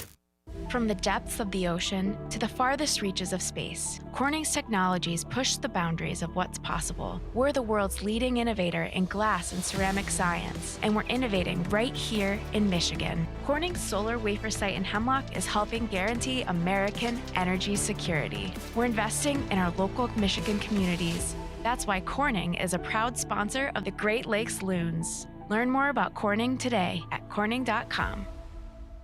Whether you love them or can't stand them, surprises are a part of life. I'm Kevin Spencer, your Midland Edward Jones financial advisor, and I can help you get ready for whatever life throws at you, even the welcome surprises. As your needs change, we can change what you need to do to help you end up where you want to be. And while there's never a good time to experience unexpected costs, we can work together to help make them feel a little bit less unexpected. Call me, Kevin Spencer, at 989-832-8428 or visit edwardjones.com to get started today. Hey, did you guys catch anything yet? Not a thing. Bummer, neither have we. I'm actually just about to head into town. I'm going to go into Higher Standards Automotive. They got this award-winning service department with amazing technicians and this large parts department in case I want to fix it myself. They got the part there. Whatever. No, I'm serious, man. It's out there. Yeah, just like when you tried to convince me Bigfoot was real. Ray? Bigfoot's behind me, isn't he? Yeah, we got it. Run! Get out! Stop into Higher Standards Automotive, North Eastman Road in Midland, right past the mall. For 100 years, Forward Energy has been more than just a home heat and fuel provider. We've been a part of your community, and you've been a part of our family through every storm, every season, and every moment. We've been right here, keeping you warm and safe. As your hometown energy provider, we deliver more than just propane. We deliver peace of mind with reliable service, quality you can count on, and a commitment to always being there when you need us most. Forward Energy, 100 years strong, fueled by family, powered by community. Since 2007, the Michigan Baseball Foundation has invested over $1.8 million into our communities, supporting over 350 projects across 14 Michigan counties. From restoring Alma Little League fields to creating nature-based classrooms at the Chippewa Nature Center and enhancing accessibility at the middle of the Mitt Miracle Field, MBF is making a real difference. Every ticket to a Great Lakes Loons game helps fund these initiatives. Join us in building a stronger, more vibrant community. Learn more at MichiganBaseballFoundation.org. Here are 5 good reasons for high school multi-sport participation. Fewer overuse injuries, less opportunity for emotional burnout, exposure to different kids and coaches, exposure to different roles, and learning to compete better. Being a multi-sport participant can help a kid become a more well-rounded person. Multi-sport participation is cross-training for life. Learn more at the MHSAA website. A message from the Michigan High School Athletic Association promoting the value and values of educational athletics. The Ben Bosscher Show, built by Bresky Siding and Building Repair on 100.9 The Mid.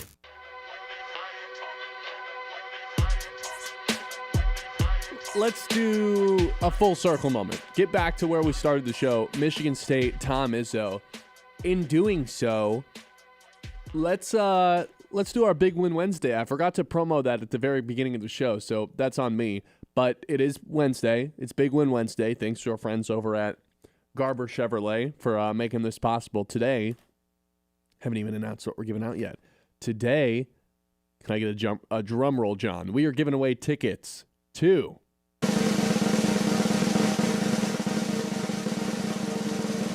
the Detroit Red Wings game this Saturday against Columbus. So go ahead and text in the word hockey to 989-837-6125. Again, text hockey in your name to 989-837-6125 for a chance to win the tickets. It's a 1 o'clock game this Saturday against Columbus. Should be a good game. Send it to people. Yeah, Blue Jackets and Red Wings, man. How about that? Oh, the colors. Yeah, it's a good color war, matchup. dude. I love that game. There was a game last year at the Shoe, too. They had an outdoor game last year, Red Wings and Blue Jackets. I liked Sunday against New York, your Rangers. Yeah. When it was blue versus red jerseys. Yes, and those were the Centennial. Those are usually not the Rangers jerseys. Like, they wear blue, but that was like their Centennial look. Yeah. So, it looked like 1926 out there. It was great. It was really good. And, like, you know. That was the real red versus blue matchup. Sure. Yeah, we don't talk about that game. Rangers lost. Very sad. Yeah, they can't win and at then home, your dude. goalie freaked out. Your backup, Jonathan Yeah, Quick. the backup goalie freaked out. Yeah, and jumped shooting on our the empty net after Game was the over. game. Yeah, what are you doing? You don't do that. Just throwing it into the net. You don't do that. Well, Not you against don't the win games Rangers. at home, so Well, that's the I problem. guess there's yeah. a fair trade-off there. Wings have That's why won. you guys did it. You don't respect us. That hopefully woke up the Rangers. They don't get respected on their own home ice. Good, you're welcome.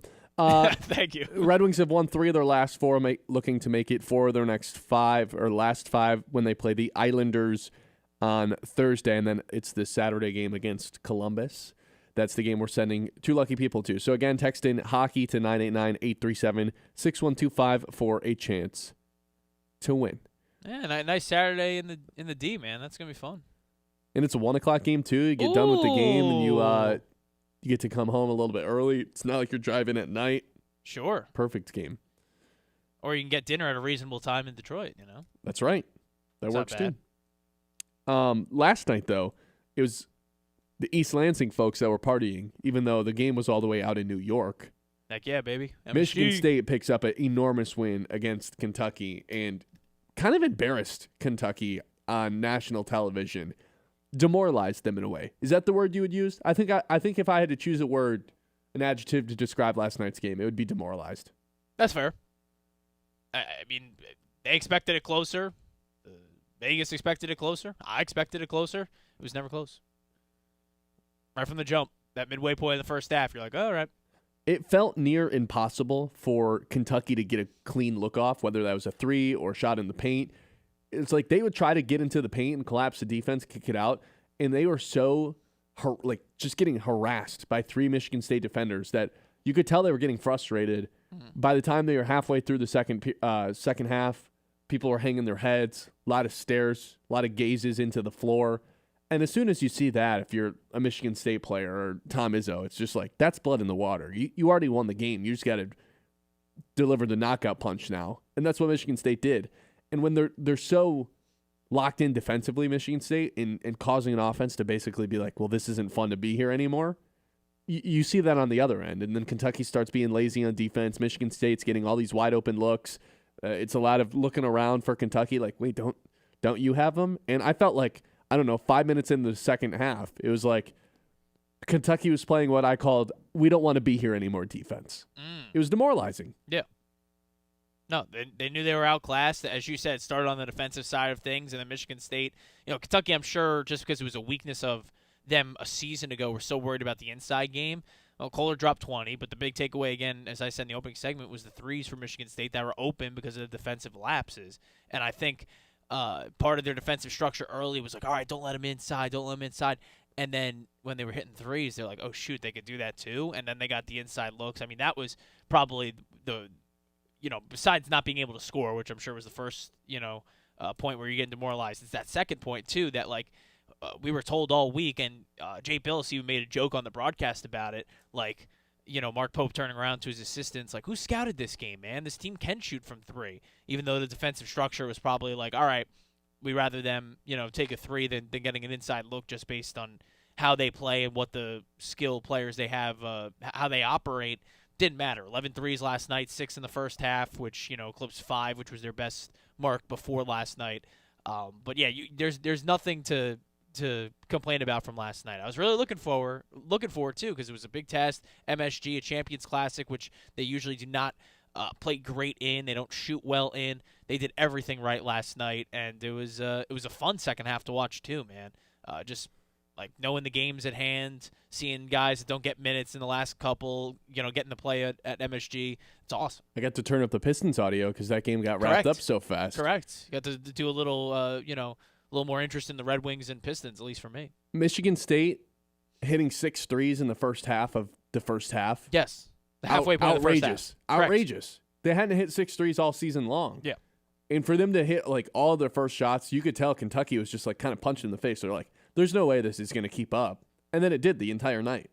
They just hit 50% of their threes, which it didn't make any sense. I don't think that's necessarily who Michigan State is, a lights-out shooting team, but that's who they were last night, and Kentucky could not adjust. No, it was something else. I mean, and these November tests, man, Arkansas and Kentucky, and they're just, just went through them with ease. The November tests, people say it doesn't matter in November, just check in February, March. These tests matter, though. Mm-hmm. Down the line, to gain a little bit of confidence, especially when you're, Michigan State, what have we kind of harped on the last few years other than last year's? Like, they need a higher seed. They keep squeaking into the tournament as these like mid-tier seeds. I don't think that's going to be the case this year. You're building the resume early on in November. All you have to do is play Big Ten basketball and compete and be near the top of the standings, and you're going to be one of the highest seeds in the tournament this season. It's way too early to start talking about the tournament, but you have the luxury of doing so first of all, when you're a Tom Izzo coach team, and second of all, when you already have 2 top 25 wins in the season, and you're not even 2 weeks in. Yeah, and you'll have an opportunity at the third, too. They play North Carolina on Thanksgiving. On Thanksgiving. It's our air that day, by the way, crazy. Just the self-pub is going to be crazy. We're going to have the Lions, then Michigan State, and then the Thursday night game, whatever it is. But, I mean, that's quite a day. The Thursday night game does Dallas have the late game? Or is it Dallas is 4 o'clock. It's the Ravens and the Bengals, isn't it? Correct. With Joe Burrow potentially back to save their defense. Oh, yes. Their defense that allows over 30 points per game. Joe Burrow, come save us, please. Well, I think what's the point of bringing back Joe Burrow? I'm about to say they're 3-7. Ship has sailed. They could be 3-8 by then. Yeah. I don't understand the point of bringing him back. What, to make Jamar Chase happy? For him to get hurt again? I don't get it. I always used to feel bad for Burrow more than anybody, but Herbert the last few weeks, ever since Alt went back out. You never felt bad for Burrow. You're a Burrow hater. Let's be real. I'm not a Burrow hater. I'm a Burrow realist. Oh, my goodness. Product Realist for what, dude?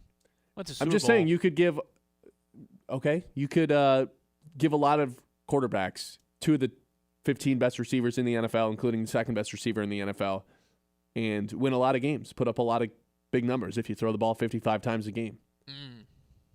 That's all. I just think the stats are a little overinflated. There's not a lot of winning going on down in Cincinnati. It's not all on him.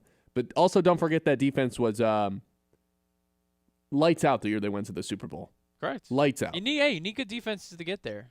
I know. It's the game. He doesn't really have any big clutch moments, Daniel Jones has more fourth quarter comebacks than him. Real life stat. Real life stat. I think Bo Nix probably does at this point too, even in year 2. Wow. He's had a ton of them. I would this fact season. check that, but sure. I'll fact check it during this break. Please do. During this break, I will also pick a winner for Big Win Wednesday. Of course, one last time to text in hockey to 989-837-6125 for a chance to win tickets to the Red Wings game this Saturday. Pick a winner during the break. Fact check myself during the break as well. This is the Ben Bosscher Show, live right here on 100.9 The Met.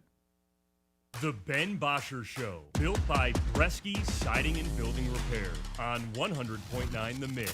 Leaky gutters? No problem. Shabby shingles? We got this. Remodeling? Yup, that too. Call Bresky Siding and Building Repair, your roof, gutter, and remodeling experts. Any job, anywhere. Bresky can do it all. Call me, Derek Bresky, at Bresky Siding and Building Repair today for all your roofing and gutter needs. Call my dad. 989-529-8167. Suit up, Sea Captain. At Dive and Glide in Midland, we've got all the gear you need to make a splash. Flippers that fit like a glove. Masks that show you the underwater magic. And tanks ready to fuel your next adventure. Whether you're snorkeling the local lakes or dreaming of ocean depths, Dive and Glide has your back and your fins. Find us on Cambridge Street or swim over to diveandglideinc.com. Dive and Glide, making waves one splash at a time so you can dive deeper than ever before. Is your business protected, connected, and running at full speed? At IronStack Technology, they provide rock-solid IT solutions, cybersecurity, and support tailored for small and mid-sized businesses. From managed services to cloud migration and 24/7 monitoring, they've got your back so you can focus on what matters most, growing your business. Visit IronStackTechnology.com today and build your IT on a foundation of strength. IronStack Technology, IT that works as hard as you do. Something's in the water. Dude, it's in your mouth. I can't see it, but I feel it. This summer, from the people who brought you floss and fluoride, gum disease, the silent bite. Ah! Why didn't anyone warn me? We did. At Scott Family Dental, you may not see the problem, but we can. No insurance contracts and a team that treats you like family. So no jaws, just gentle cleanings? Exactly. But skip your checkup and you might need a bigger toothbrush. Scott Family Dental. Catch the problems before they bite. Book now at scottfamdental.com.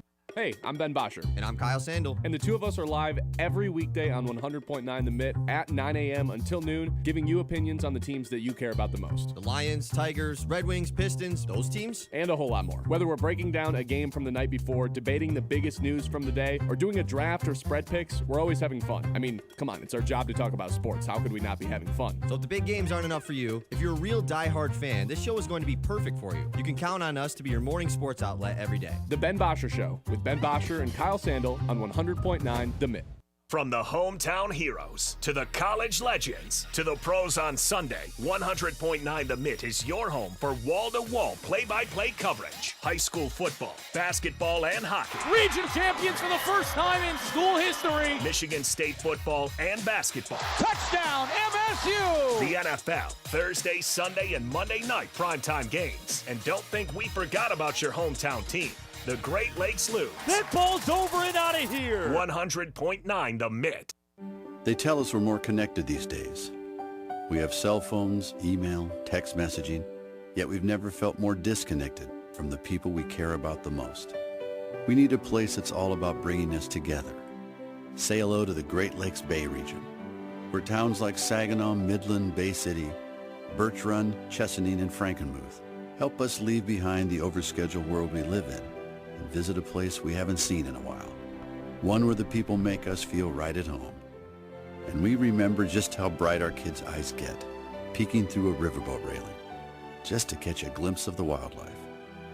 So let's go fishing, bird watching. Let's blow the suds off a local tap, take a tall ship dinner cruise at sunset, or stop by a festival just because the name made us smile. Right here in the Great Lakes Bay region, where reconnecting with what really matters is pure Michigan. Your trip begins at michigan.org. The Ben Bosscher Show, built by Bresky Siding and Building Repair on 100.9 The Mitt. All right, yeah, I did fact check myself. Joe Burrow, 6 fourth-quarter comebacks in his career. Bryce Young, Kenny Pickett also have 6 fourth-quarter comebacks in their careers. Bo Nix has 8, and he's played a season and a half. I can't believe I love looking at this list like twice a year. I just pull it up. I'm like, there's no way that's actually real, right? Oh, no, sure enough, it is. Yeah. Caleb Williams has 7. Fun fact we learned, Eli has more than Joe Montana, which was awesome. Yeah, but there's a plus next to Joe Montana's name for some reason. Bad See, guy. do we need to check the legend and see what that indicates? Oh, Hall of Fame. Interesting. Hall of Fame's rigged, that's why. Case Keenum, Trevor You beat Brady in Lawrence. 2 Super Bowls, you're a Hall of Famer. If not, then I don't want to be in your club. Your club is meaningless to me. He has one more than Tyrod Taylor. Wow. Jet starter Tyrod really Taylor, all right? It really is mind-blowing that Gardner Minshew has more fourth-quarter comebacks than Joe Burrow. Makes no sense to me. Love how we got on this topic. It happens twice a year. We do have a winner for Big Win Wednesday. Congratulations to Ken. You are going to the Red Wings game this Saturday. Appreciate you for texting in, Ken. We're going to get you those tickets by the weekend, by the time it rolls around. So stay tuned. I'll give you a little more updates on that during the next break. But appreciate you texting in. Thanks to our friends at Garber Chevrolet for making Big Win Wednesday possible every single Wednesday. All right, without further ado, let's take a trip around the league.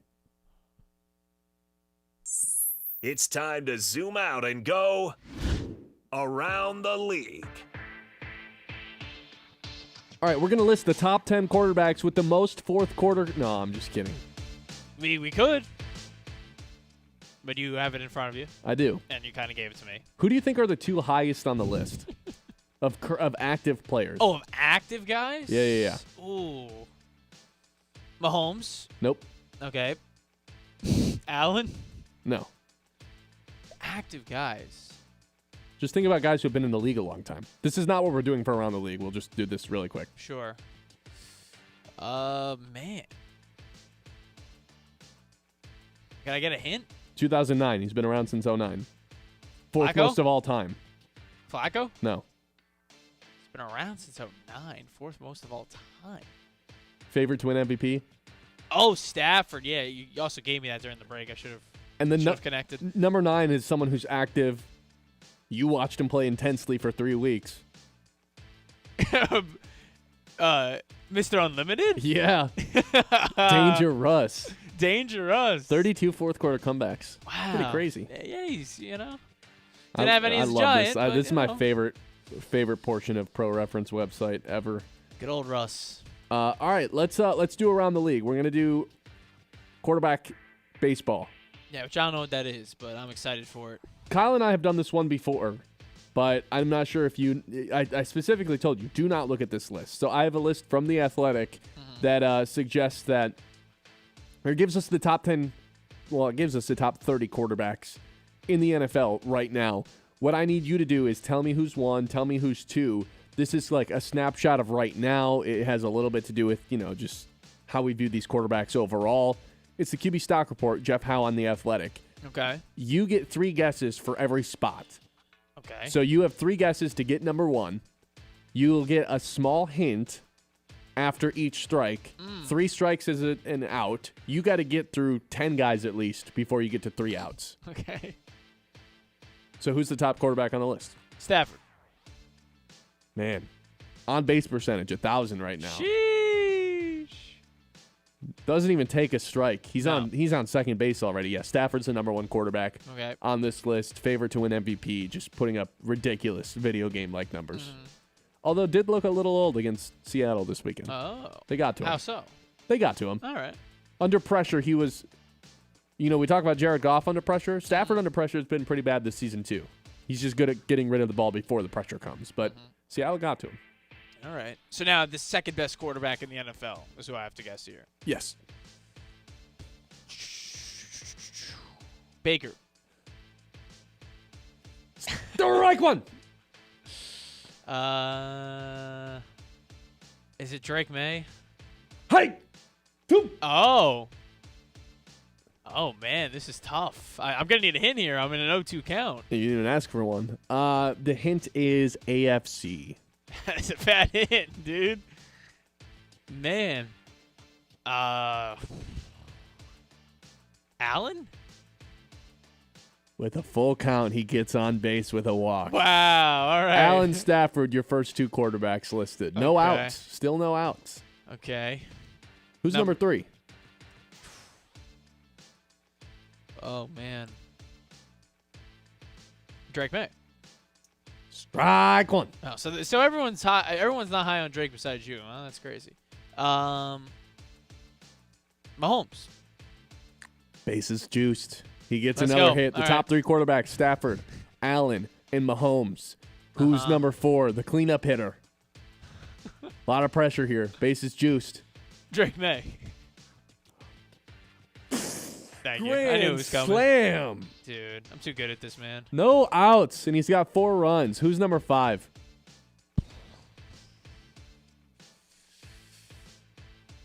Baker Mayfield. Oh my God, he can't miss right now. He can't miss right now. He might get through all 32. Let's go. No chance. Stafford, Allen, Mahomes, Mayfield is your top 5. Number 6 this season is Danny Dimes. the right one. Okay. Allen. Allen was number 2, so I Okay. don't think he can actually be 2 and 6. Why did I think we didn't go Allen? So that's like a check swing that you just fully went around I didn't know what on. I was doing. That was a slider. Got me. Prescott. Hey! Oh, down looking with Prescott. Lamar Jackson. How? Is your number 6 How? quarterback. That's ridiculous. Just based Season on what? high He's of healthy 2, now? season low of 8. I don't know. Guy don't Just listed play. as 7. I don't How think could he's I- looked all that great either. A stock report on a guy who don't play. Is Joe Burrow next? No. Is that your first guess? No, but I think it might have been. It probably should be at this point. Danny Dimes. Hi, Prescott. Hi. No, not again. 0-2 again. Oh, we needed to get to the top 10, man. You got through the first 5 so seamlessly. What's going on? Do you need a hint? Yeah.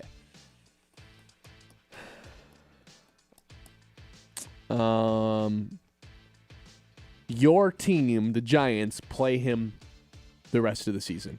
He's on their schedule one more time. It's not Hurts.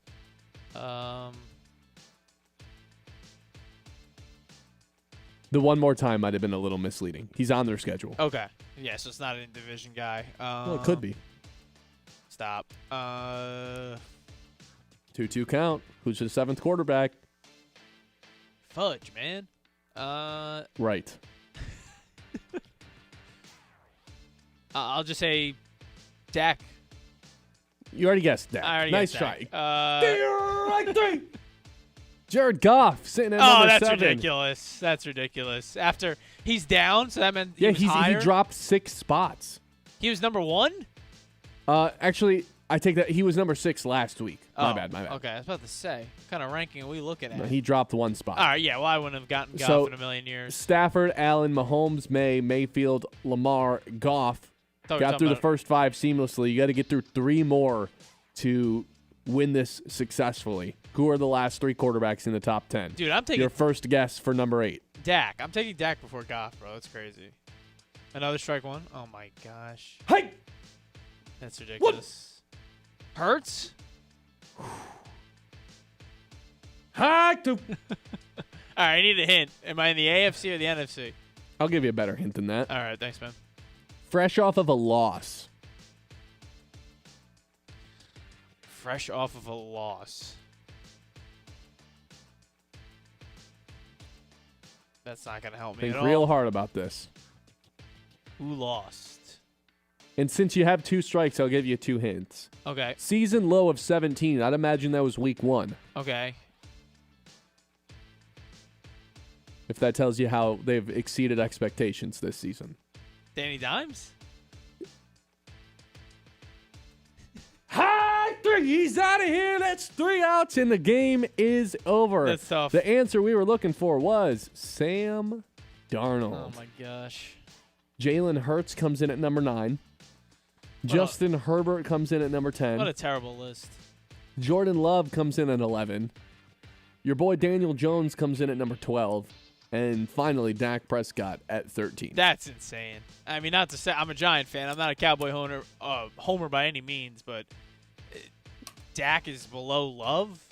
Jeff below Howe's Goff? not a fan of Dak Prescott. I don't know why. It's not like Cowboys offense the reason they lose games. Jeez, what a bad list. Let's see where Jameis is. Oh, no. Jackson I should have Dart. got Darnold, though, because they lost. But Jackson Dart is in at 20. it's honestly better than I thought. Dylan Gabriel's still on this list. He's done, what, right? 32? Oh, yeah. Gosh. Bring in Shador. Shador, baby. Dude, I'm so excited to watch him play, man. He better be getting the start. They roll out Gabriel again, I'm going to be peed off. I think he's going to start. I think Shador's going to start. Better. All right. That does it for Around the League. It's the Ben Bosscher Show live on 100.9 The Myth. Gleyber Torres back with the Detroit Tigers. Now what? I'll tell you what, when we come back, this is the Ben Bosscher Show here on 100.9 The Mitt. Don't go anywhere. We will be right back. Want to thank everyone one more time for texting in for Big Win Wednesday. If you're listening on the radio, you guys can see us live on the YouTube stream. Just search 100.9 The Mitt, and you can see the difference at Midland Eye Care, where your vision is their focus, offering comprehensive eye exams, glasses, contacts, and advanced eye health services. Friendly, knowledgeable staff and a wide selection of stylish frames for every face and budget. Locally owned and trusted by families throughout the Midland area while offering comprehensive eye care services and in-demand lenses and frames. Whether you're updating your prescription or checking in on your eye health, they've got you covered. Book your appointment today and start seeing clear tomorrow. That's Midland Eye Care.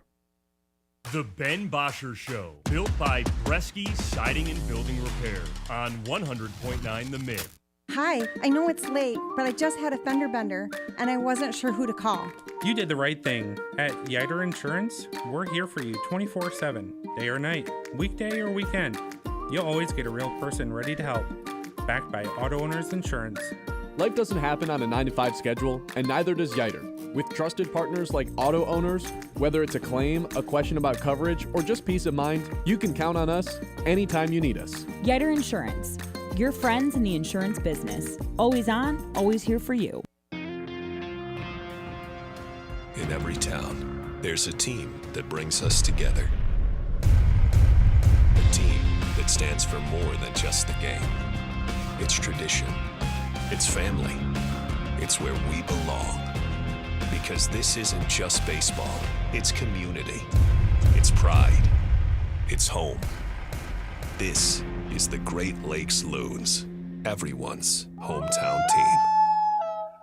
We got a game, boys! This week on Sunday Night Football. The leaders in the NFC South and the NFC West clash on SNF. Baker and the 6-4 Bucks head to SoFi Stadium to take on the 8-2 Los Angeles Rams, led by Matt Stafford. Coverage 7:30 Sunday night, presented by Ace Hardware, downtown Midland. Don't miss a moment right here on Sports Radio 100.9 The Mitt. Hey, I'm Ben Bosscher. And I'm Kyle Sandel. And the two of us are live every weekday on 100.9 The Mitt at 9 a.m. until noon, giving you opinions on the teams that you care about the most. The Lions, Tigers, Red Wings, Pistons, those teams. And a whole lot more. Whether we're breaking down a game from the night before, debating the biggest news from the day, or doing a draft or spread picks, we're always having fun. I mean, come on, it's our job to talk about sports. How could we not be having fun? So if the big games aren't enough for you, if you're a real diehard fan, this show is going to be perfect for you. You can count on us to be your morning sports outlet every day. The Ben Bosscher Show with Ben Bosscher and Kyle Sandel on 100.9 The Mitt. Scrolling? Make it count. Want local sports content that actually matters? Yeah. 100.9 The Mitt is loaded with local highlights, viral plays, breaking sports news, and takes you can't get enough of. It's hot! Follow us on Facebook, Instagram, TikTok, and YouTube today, and you'll never be out of the loop on the Lions, Tigers, Pistons, Red Wings, Michigan State, and even the biggest stories in high school sports in the Great Lakes Bay region. 100.9 The Mitt, Mid-Michigan's sports leader. Have you noticed bad behavior has become normalized at interscholastic athletic events? Some fans seem angry. They lack civility toward one another. Some even get aggressive and unruly. Time out! What is going on? This has to stop. Let's not forget, school sports aren't just about winning. And they're definitely not an excuse to take your frustrations out on the official or the opponent. They're about teaching lessons like perseverance, respect, and empathy, so students can learn and grow as people, not just as players.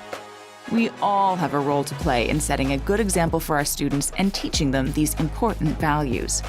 So fans, it's time to step up your game and behave positively at interscholastic athletic events in Michigan.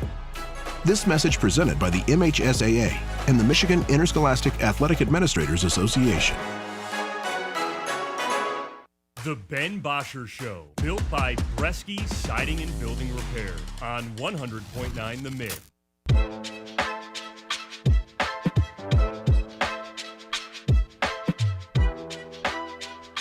All right, 989-837-6125. Gleyber Torres back with the Detroit Tigers. I told you earlier, my biggest takeaway from this is Colt Keith. Suddenly, the expectation for him is shot through the roof. They're not going to go get Alex Bregman, I don't think. They bring back Gleyber Torres. I don't think they're going to go spend on the infield again, which means our guy, Colt Keith, now permanently over to third base, at least for the 2026 season. They're going to need more from him on offense. And the excuse, I mean, he never used it as an excuse, but I think it's a legitimate reason of this is a guy who defensively was moved around a ton, which has led to, a little bit of what's going on offense. He still finished with a 746 OPS. He had a good season. I think we need a great season from Colt Keith. That's arguably my biggest takeaway from Gleyber Torres coming back. Colt Keith, you're playing third, and we're going to need more from you on offense. That'd be nice. You're not going to get it anywhere else. That's what we kind of went over, and based on the move that was made, it's going to have to come in-house, and it comes from the guy who gave big money. So Keith's, he's going to have to step it up. I mean, it should already be hey, you were signed to be our second baseman in the future. Gleyber was supposed to be a one-year rental till you were ready, and now it's like, all right, well, Gleyber's a better option. Bring him back on the qualifying offer, and you have to move to third, and hopefully you could hit before you become our second baseman of the future. Unless Gleyber just keeps producing, which would be fine too, and having both of them with you. But yeah, I mean that's the number one focus. If you're the Tigers, the fact that you're not going to address it with a free agent. No one's coming to save you in terms of that. And the next guys who would be your prospects and McGonigal. So you get the middle infield secured. Keith finds a home at third, and if he's not cutting, man, there's guys chomping at the bit below you that might. McGonigal. And I think my second takeaway is McGonigal's not going to be here to start the season. No, I don't think he ever was. If they wouldn't have brought back Gleyber, I think that was a real possibility. No. They would started Keith, and then they would have had someone utility-wise over at third. Z-Mac, everyday, or it would have been probably, or maybe actually try to get a different free agent, use that $22 million that they allocated to Gleyber to somebody else.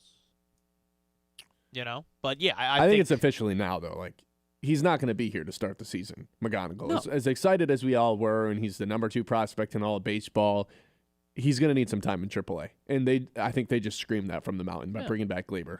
It'll be April, May in AAA, and then it'll probably come up in June, which is nice and a nice trajectory for a guy who was hurt to begin last year, like he was. He missed the first 2 months. He played the first game and then got hurt at the high A level. So yeah, like that's a fine trajectory for what is hopefully a can't miss prospect, and every indication would be that's the case. So we have to be done with the Alex Bregman stuff, right? Now that Gleyber's back, I just don't envision him coming back. Yeah. If they're going to spend, I think it's in the outfield on a center fielder. Because I'm sorry, but we can't sit around and wait for Parker Meadows to keep developing. All the potential's there. I still believe that this guy has a high ceiling in Major League Baseball. If he brings back the power, can get on base consistently, you got a 5-tool player. But no, I'm not sitting around. Parker Meadows will never be a 5-tool player. I'm not sitting around and waiting for it to happen, I guess is my point. We've seen him have power before, but he didn't necessarily have it last year. He didn't hit. That's the problem. We talk about the hit for power. He doesn't hit. Period. Yeah, he did in 23. He's that's a great the thing. He's a great defender. In 24. In 24, he was a good hitter when he was healthy. But that's the other thing. He's never healthy. Yes.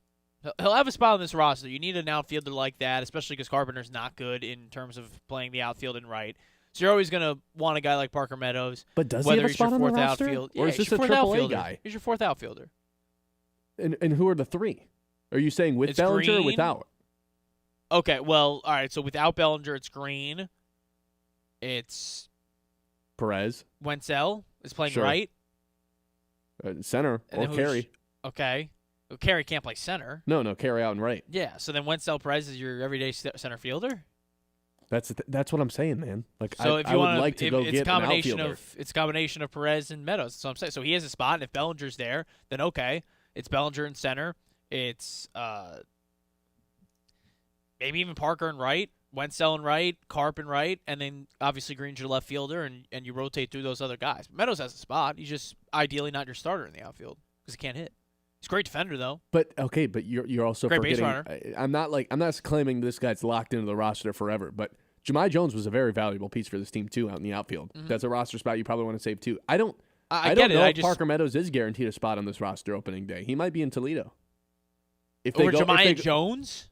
Jahmai Jones was this 1,000 OPS.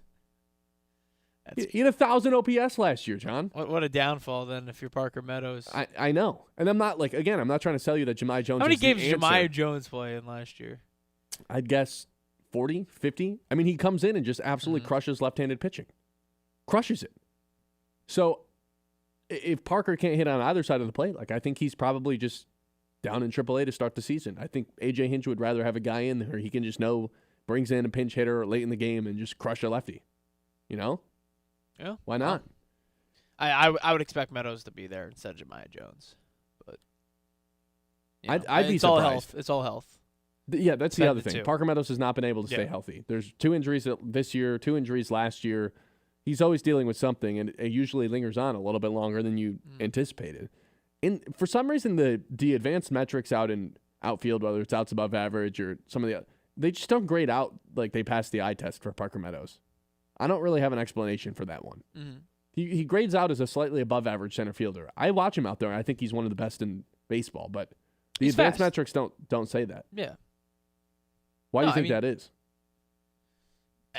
I mean, we go into advanced metrics. Some of it's catch probability, route to the ball.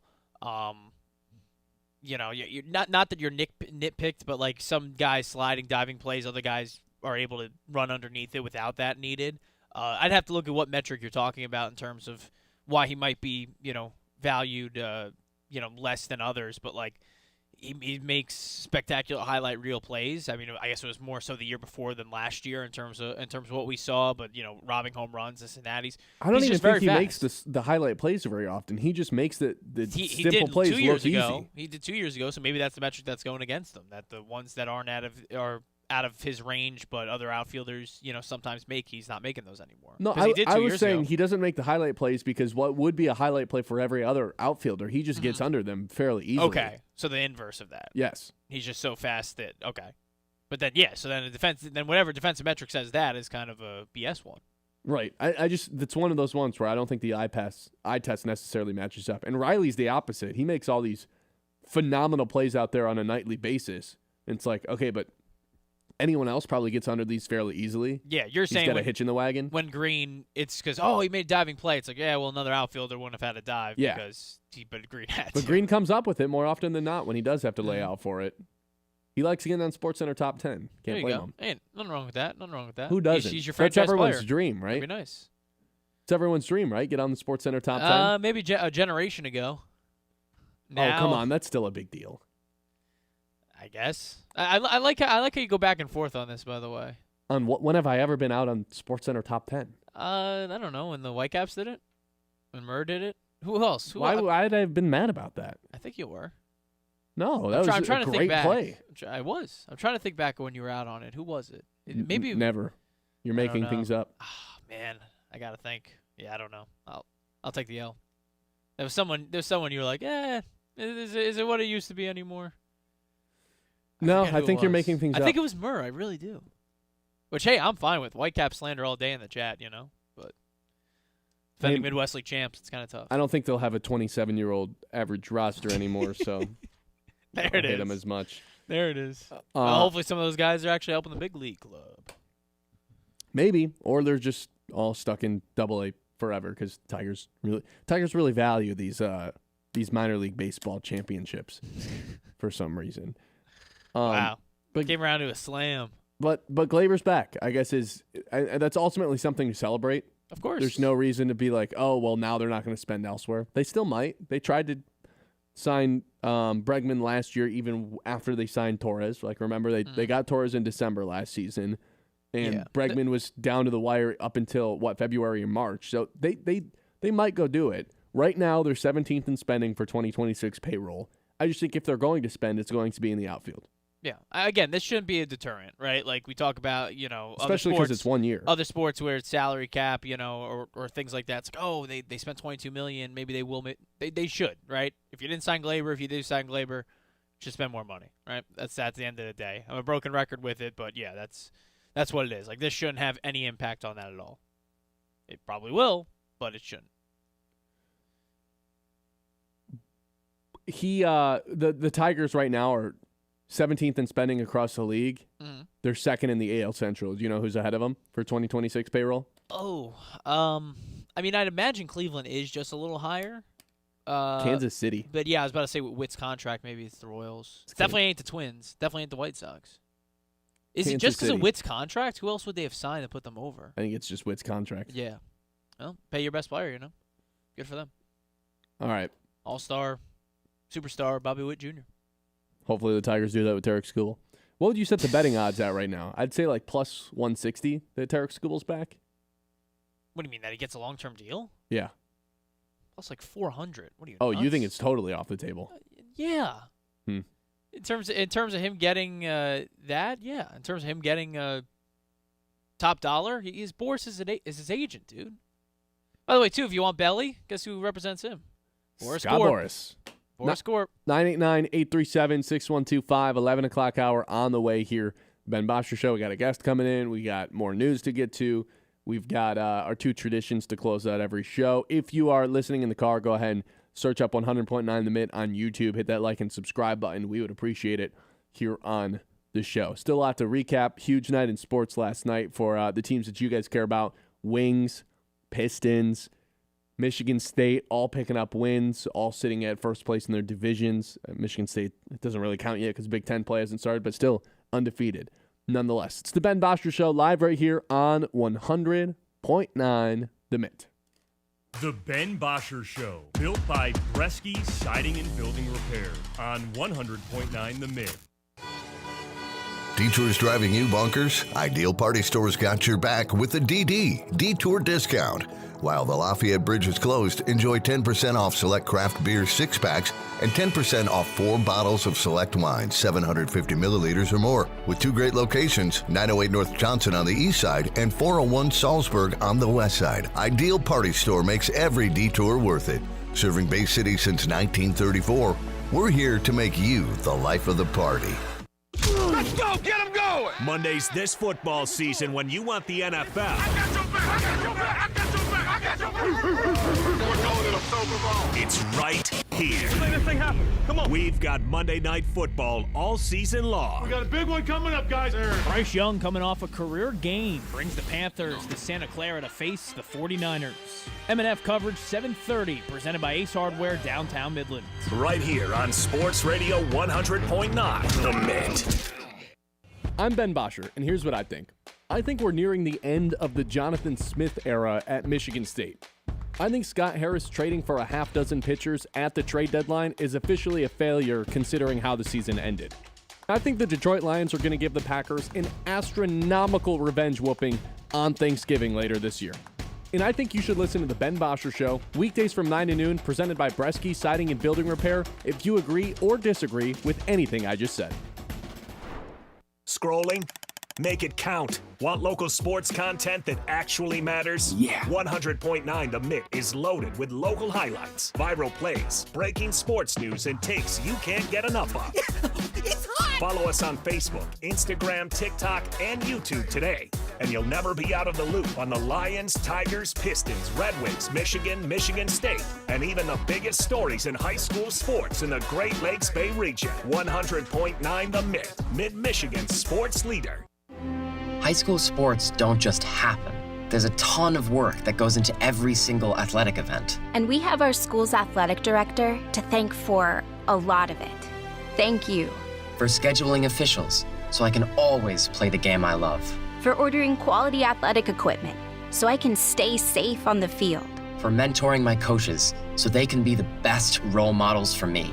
For coordinating transportation, so I can get focused for the big game. For helping us develop character and learn lessons that will benefit us for the rest of our lives. Thank you to our AD for always creating a positive experience for us. We'll never forget it. From all of us at the NIAAA, thank you to every athletic administrator in Michigan for all you do to enrich the lives of your students. It does not go unnoticed. This message presented by the NIAAA, the National Interscholastic Athletic Administrators Association. From the Blazy Electric Studios, this is Sports Radio 100.9 The Mint, WLUN, Pinconning, Bay City, Saginaw, Midland.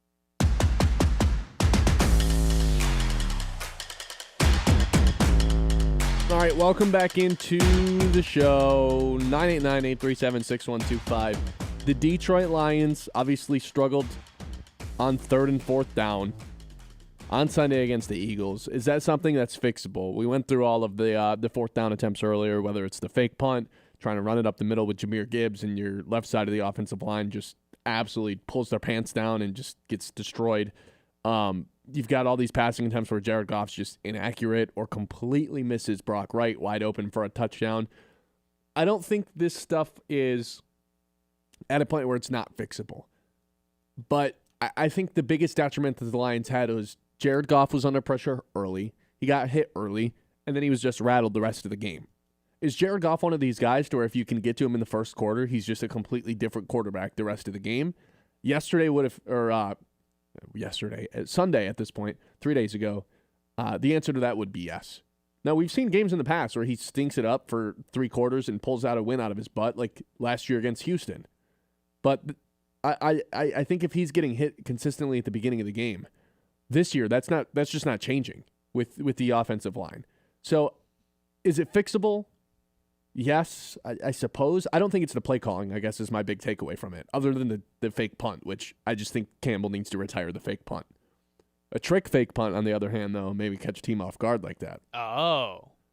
It's like, Grant Stewart catches the ball and flips it back to Vaki, who runs to the outside. That's a fake punt I can get behind. Get creative.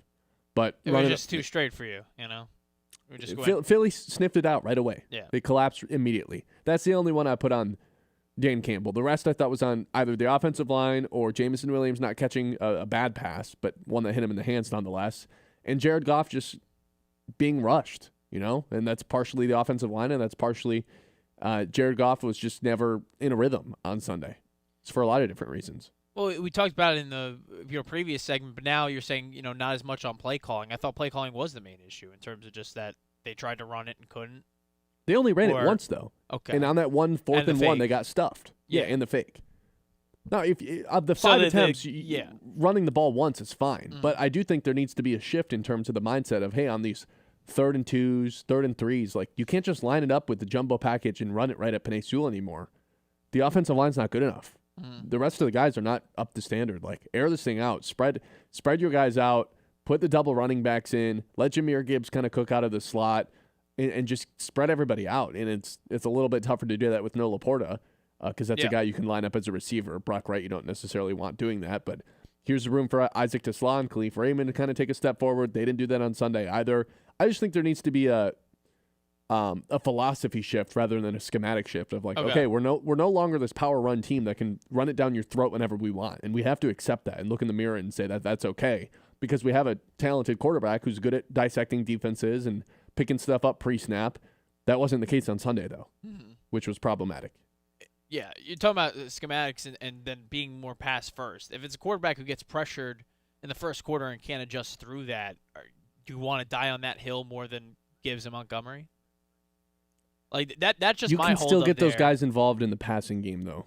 That's fair, and I think that's maybe the middle ground that we kind of find ourselves in terms of how I would like the Lions to operate against teams that defend the run well and can get after the quarterback, which the teams are talking about, Eagles, Rams, and maybe to a lesser extent the Seahawks. But like they have to be involved, Gibbs and Montgomery. Like those have to be, if you're going to beat those teams, those two, and maybe a little more just Gibbs, has to be your best player on that field. Not Amon-Ra, not Goff, not even Sewell. I mean, I guess Sewell's part of it, but Goff or Gibbs, I should say, the wrong G guy. I agree.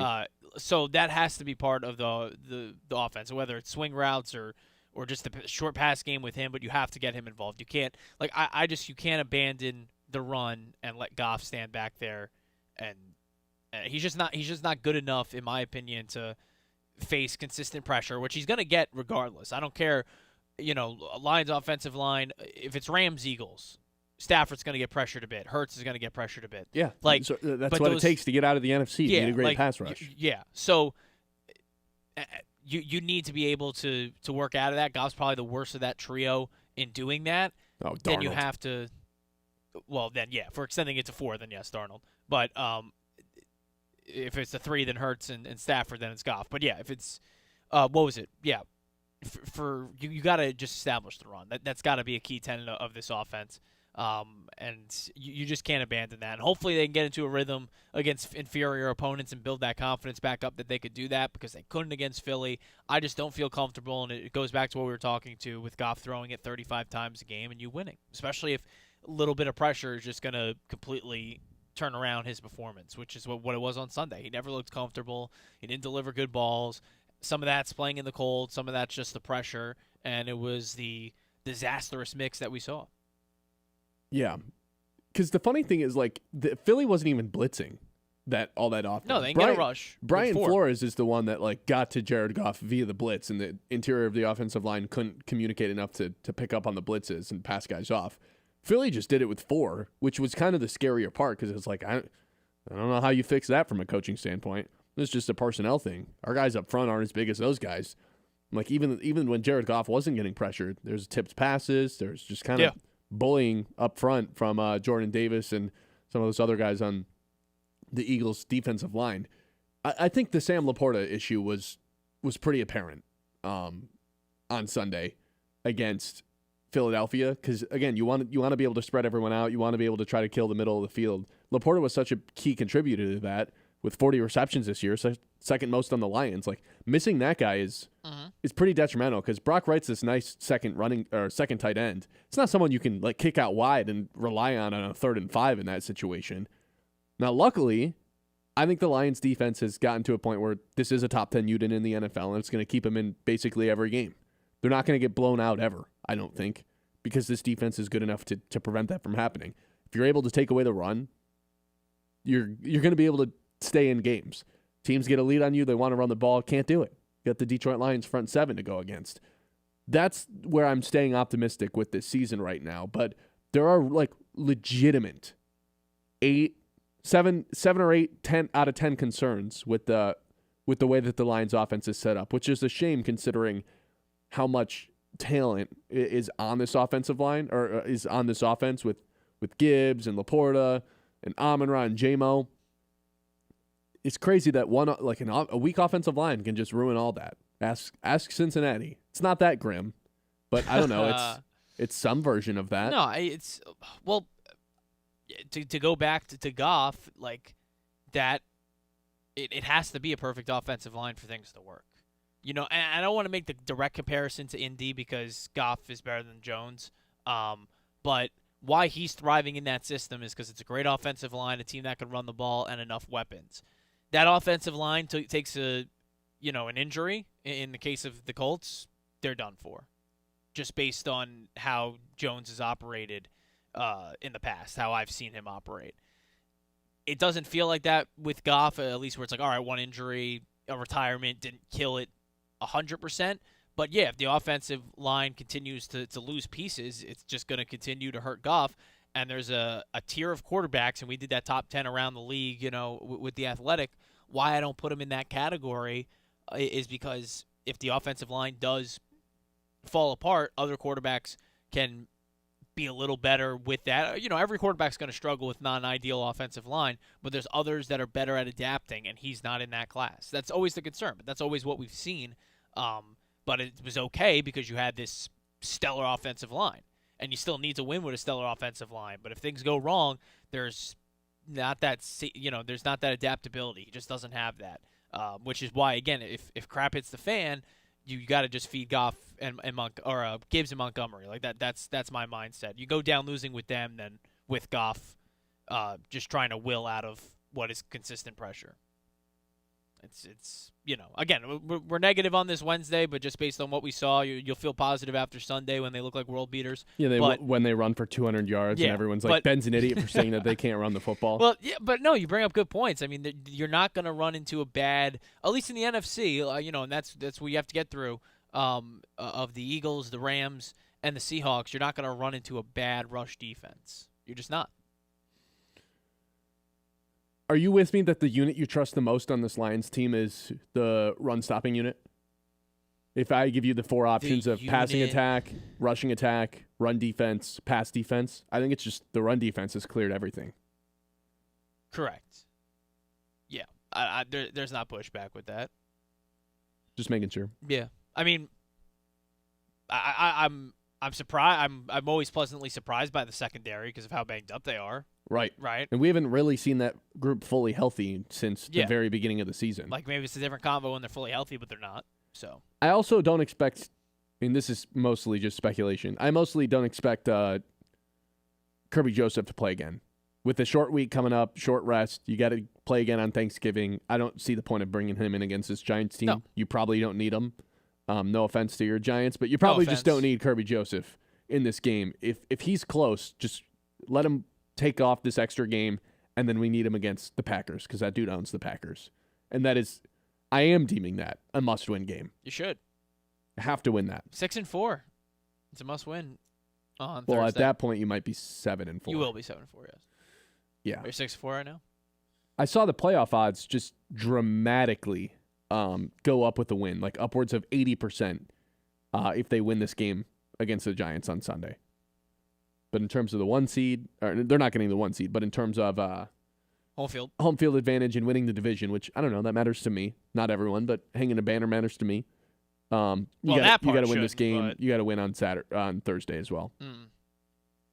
All right, we'll get to our news and some other things with a guest when we come back. This is the Ben Bosscher Show live right here on 100.9 The Mitt. Don't go anywhere. The 11 o'clock hour is brought to you by Yiter Insurance. Life happens fast. And at Yiter Insurance Group, they're here to make sure you're covered every step of the way. Locally owned and trusted in Midland for decades, they treat you like family, not just another policy number. From home and auto to business and life insurance, Yiter has the right coverage for every stage of life. Their team makes insurance simple with expert advice and real people you can actually talk to. Yiter Insurance Group will be there when you need us since 1940. The Ben Bosscher Show, built by Bresky Siding and Building Repair on 100.9 The Mitt. Hi, I know it's late, but I just had a fender bender, and I wasn't sure who to call. You did the right thing. At Yiter Insurance, we're here for you 24/7, day or night, weekday or weekend. You'll always get a real person ready to help. Backed by Auto Owners Insurance. Life doesn't happen on a 9-to-5 schedule, and neither does Yiter. With trusted partners like Auto Owners, whether it's a claim, a question about coverage, or just peace of mind, you can count on us anytime you need us. Yiter Insurance.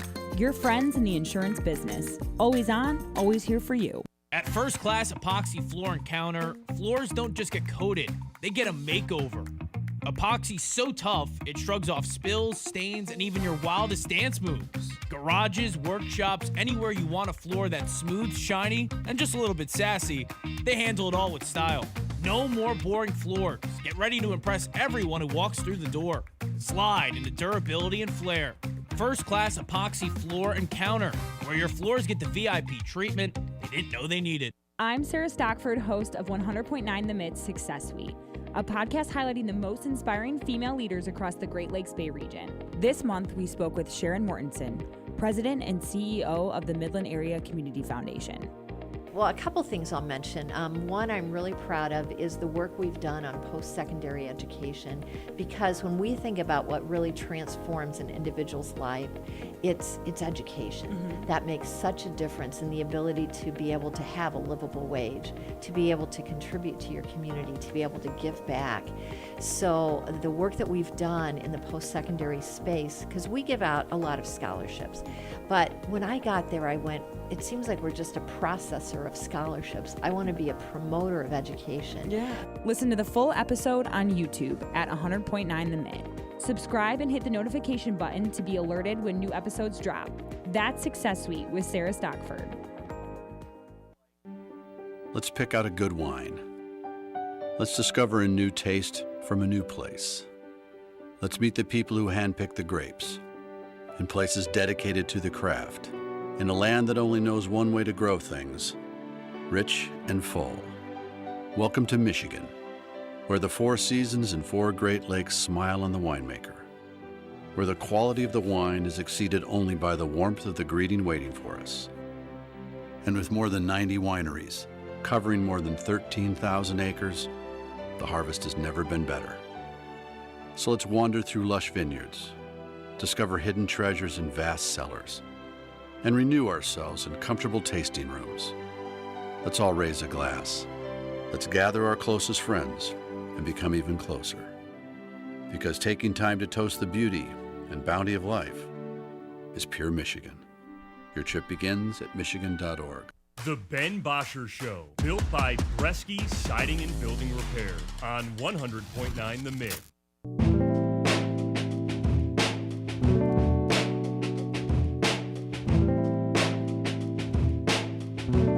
All right, 989-837-6125. We're going to hit the mid-morning catch.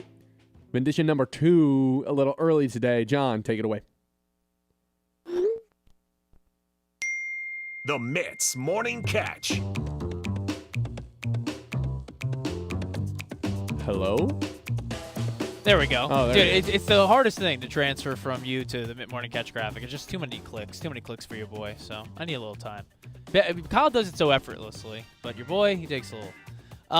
Yeah, let's do mid-morning catch. Of course, we talked about in the first segment through the show, hey, MSU got to win. Pistons got to win. Red Wings got to win.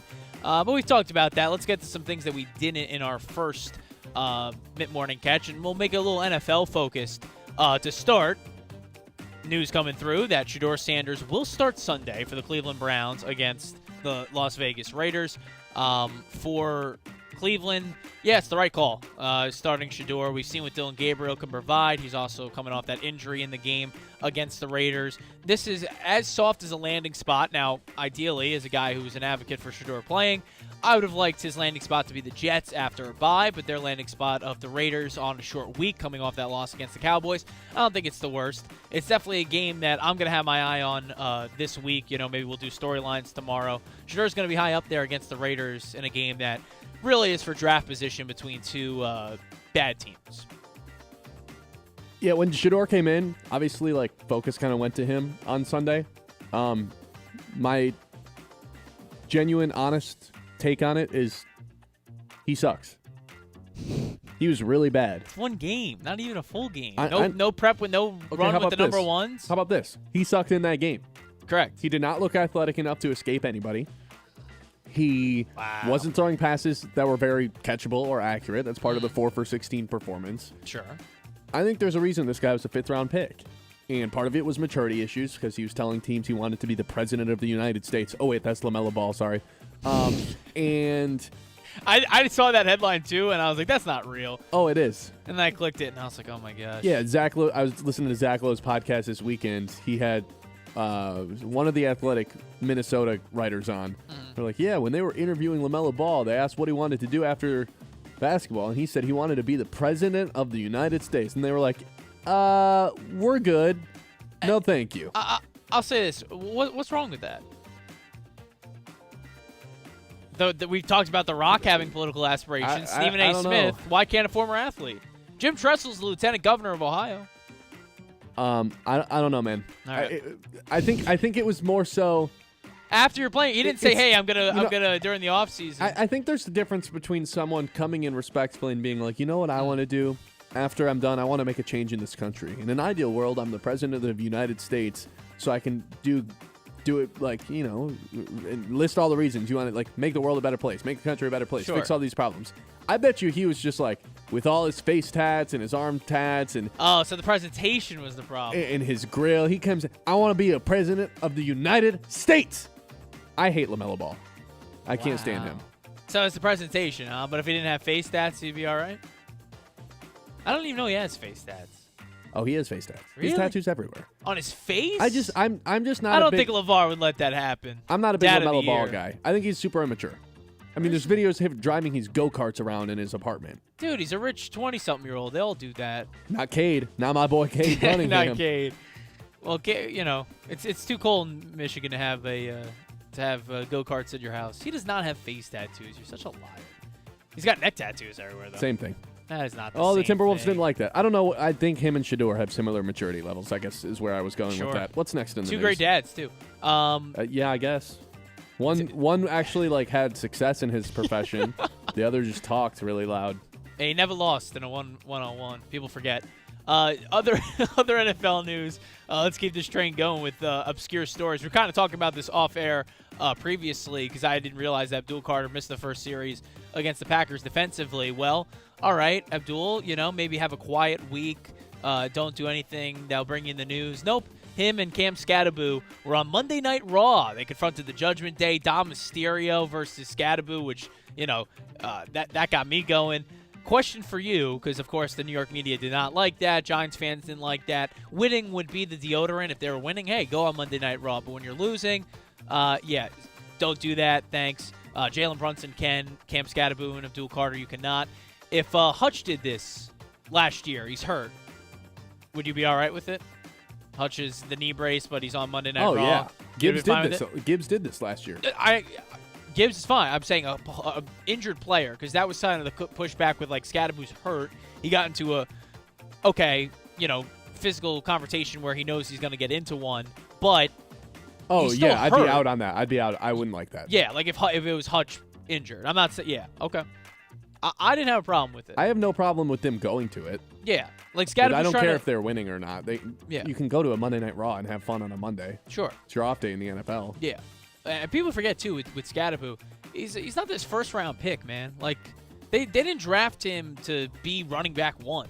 Like they had Tracy, they had Singletary. The hope was that would be the case with a third round pick, but like he wasn't this. What does that have to do with him at Monday Night Raw, though? He's trying to cash in on his popularity. In my you opinion. think the WWE gave him a check to sit there? No, I just think that him being everywhere is just good for his brand. He's at the UFC fights. I think he's just, trying to up his cachet.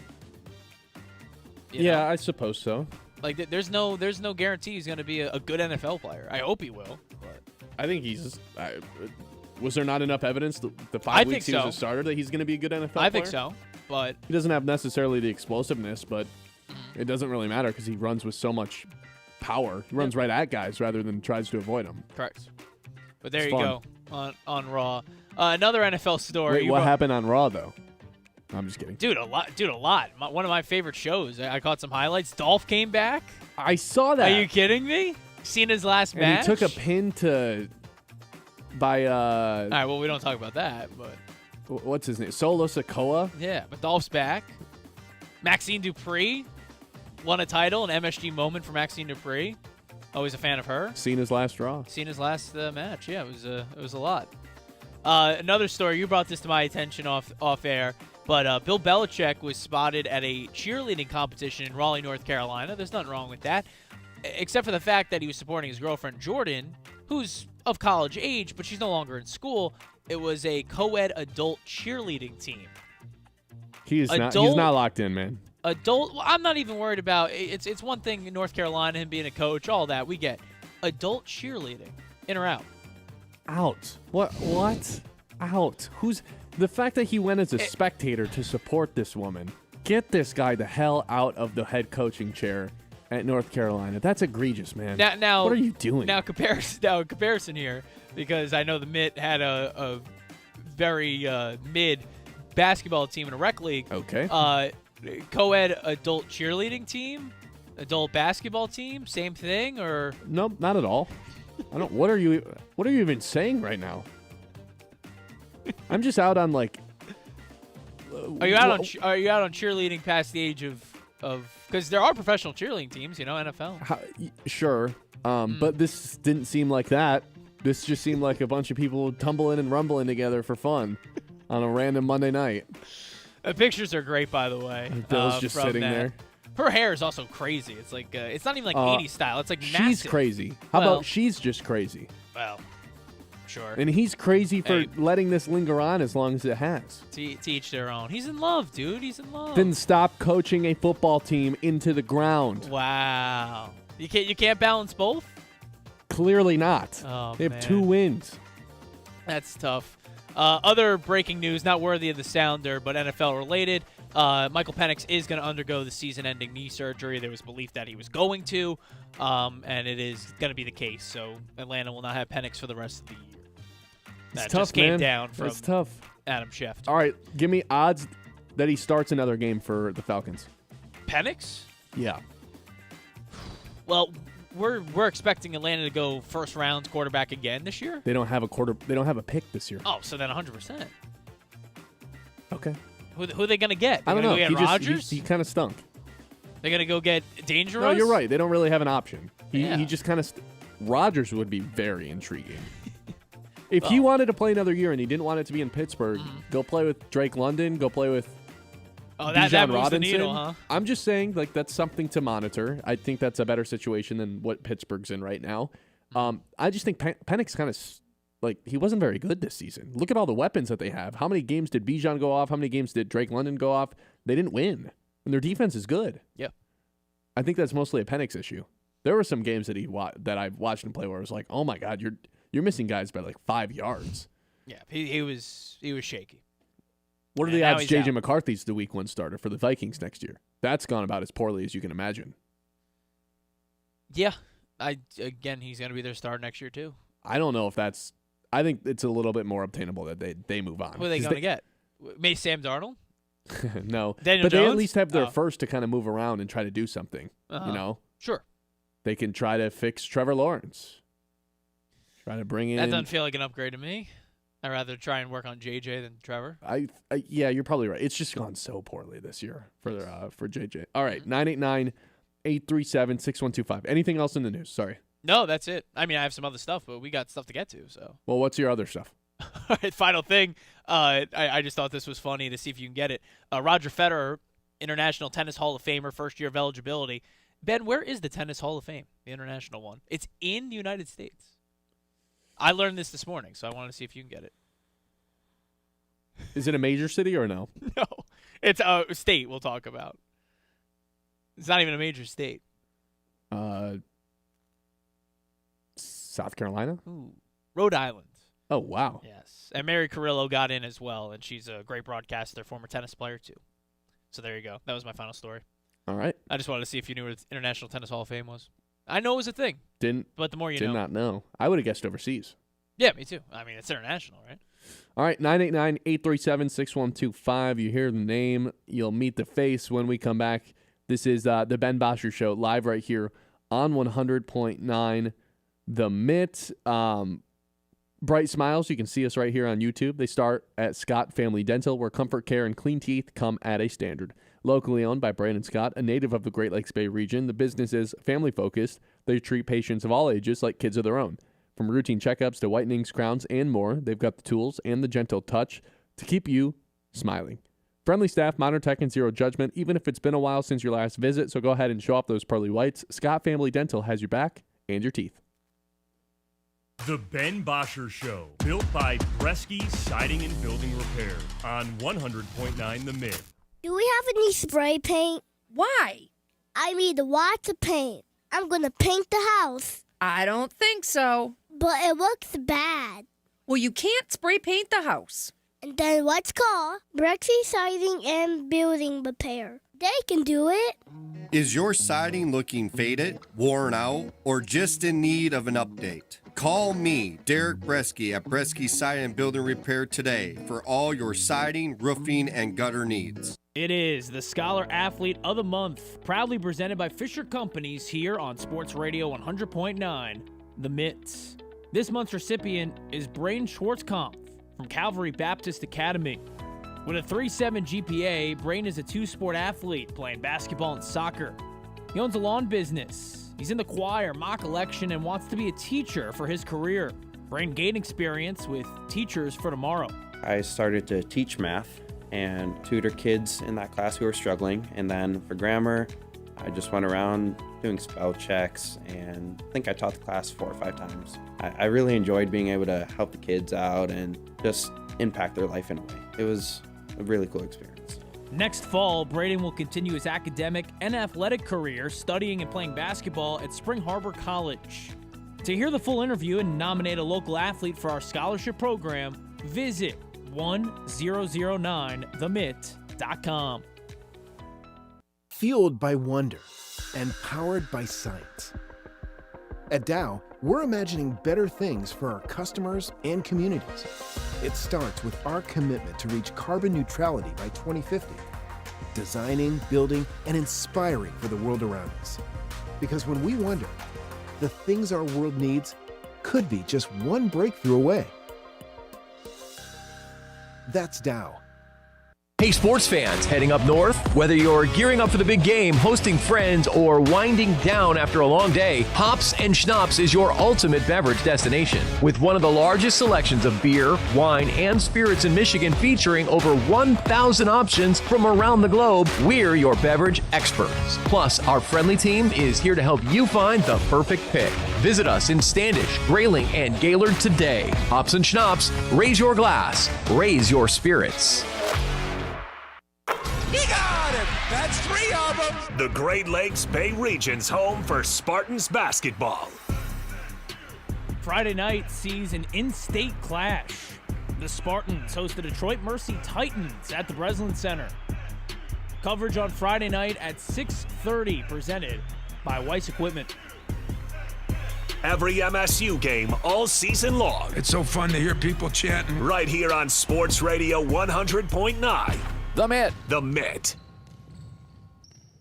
We're in your town, your school, your huddle. 100.9 The Mitt is here for sports fans in the Great Lakes Bay region. From the hardwoods of Saginaw to Midland's Friday Night Lights. From the streets of Bay City to Freeland, Frankenmuth, and Hemlock. We roll through Beaverton, Auburn, Pinconning, Essexville, and Shepherd. All the way to Gladwin, Birch Run, Coleman, and Bridgeport. This is your sports station. High school, college, NFL, the Looms. It's all right here. 100.9 The Mitt, Mid-Michigan sports leader. Why are interscholastic sports called the last classroom of the day? Because they teach students important life lessons like teamwork, accountability, and perseverance. School sports are so much more than a game. They're about developing the whole person. That's why they're an essential part of every student's education. Encourage your student to participate in the last classroom of the day. Interscholastic sports in Michigan.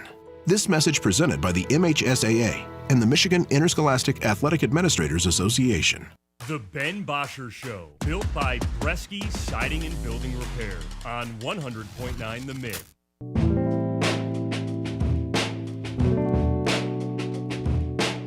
All right, welcome back in. It's the Ben Bosscher Show, live here on 100.9 The Mid. Special guest in the studio with us. You hear the name all the time. Time to put a face to that name. Matt Smith, Modern Realty. How's it going? I'm good. How are you doing? I'm doing pretty good.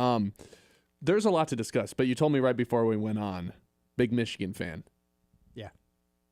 How have you liked the season so far? Because they're sitting there with the 2 losses. They're still alive in the playoffs if they can win out.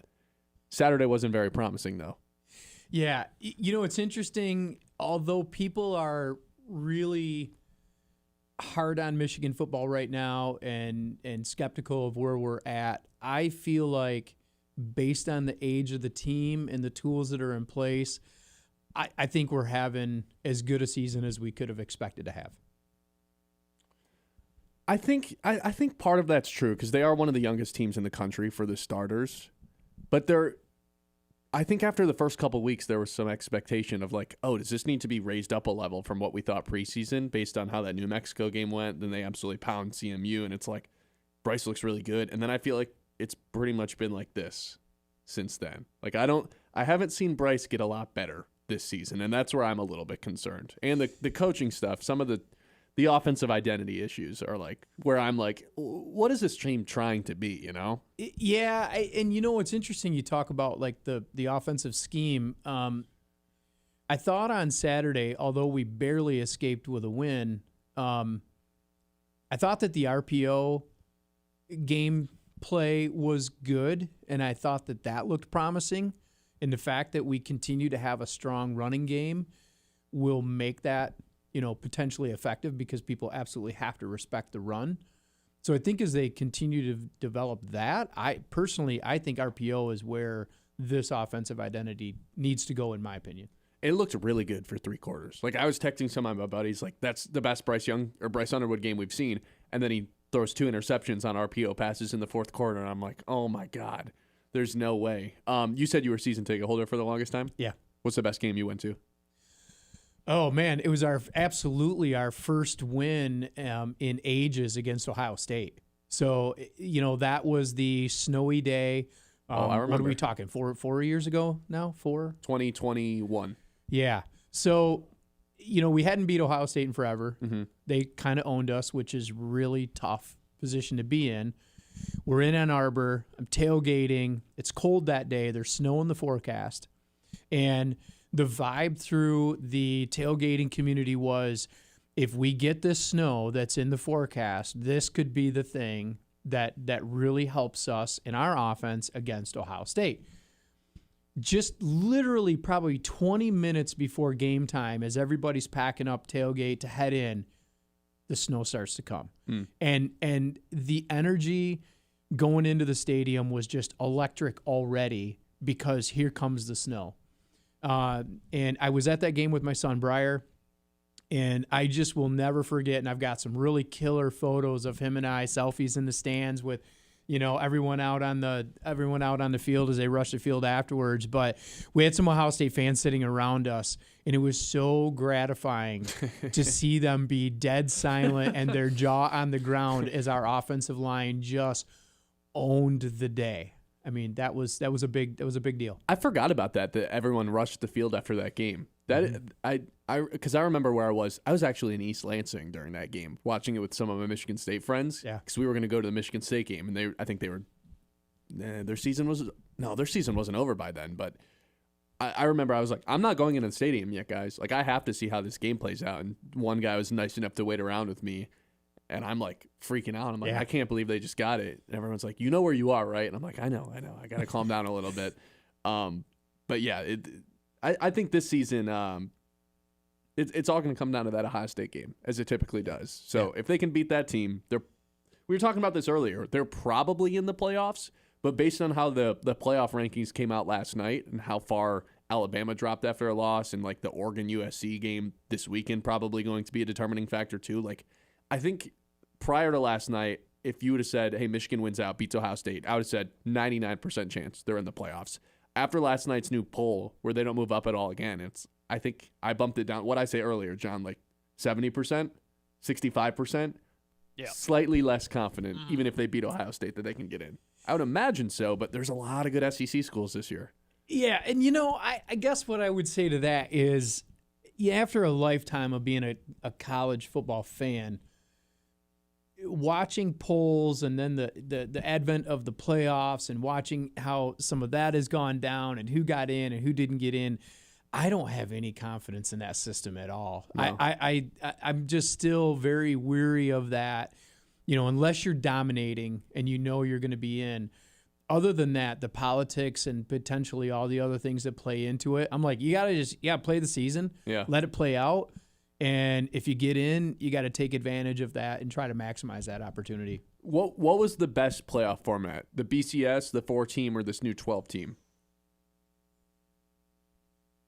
I like the 4-team. Yeah, I like the 4-team. I think that all of us could agree that when you have that 4 teams, those are the 4 teams that have the potential to win. Yeah. I mean, I understand economically the impact of having a 12 game and you get more playoff games, and you're rolling that into the bowls and all of those things. That's really good for football. It's good for the schools. It's good for TV.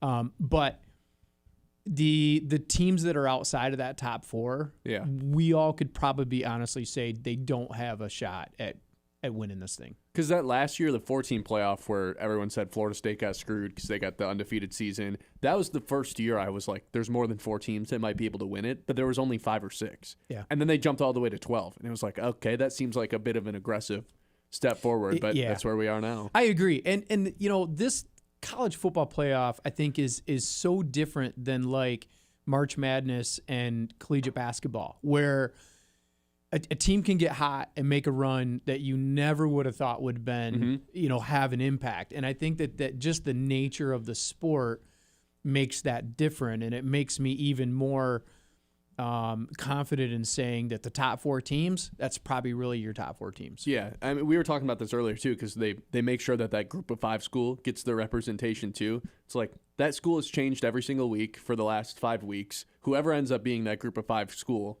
they're just going to get destroyed by whoever they end up playing in the first round. So there's definitely flaws in this system as well. Again, Matt Smith, Modern Realty, here with us. Let's do a little bit of your expertise here. We're almost 6 years removed from 2020, when the housing market just collapses in on itself. What does that look like now?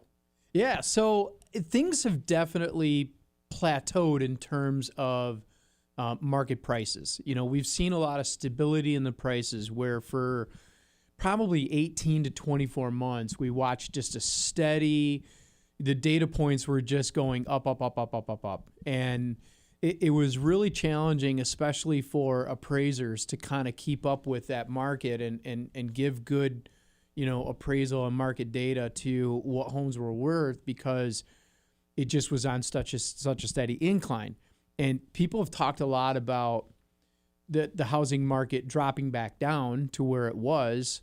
But I don't agree with that, one, and two, we haven't seen that. What we've seen is that we've kind of plateaued and we're living where we're living now, and housing prices are what they are, and it's just kind of backed off in intensity a little bit. There's certainly definitely still some multiple offer scenarios, and you have to be aggressive as a buyer. You really want to make sure you're hiring someone that knows how to give you a good opportunity to win.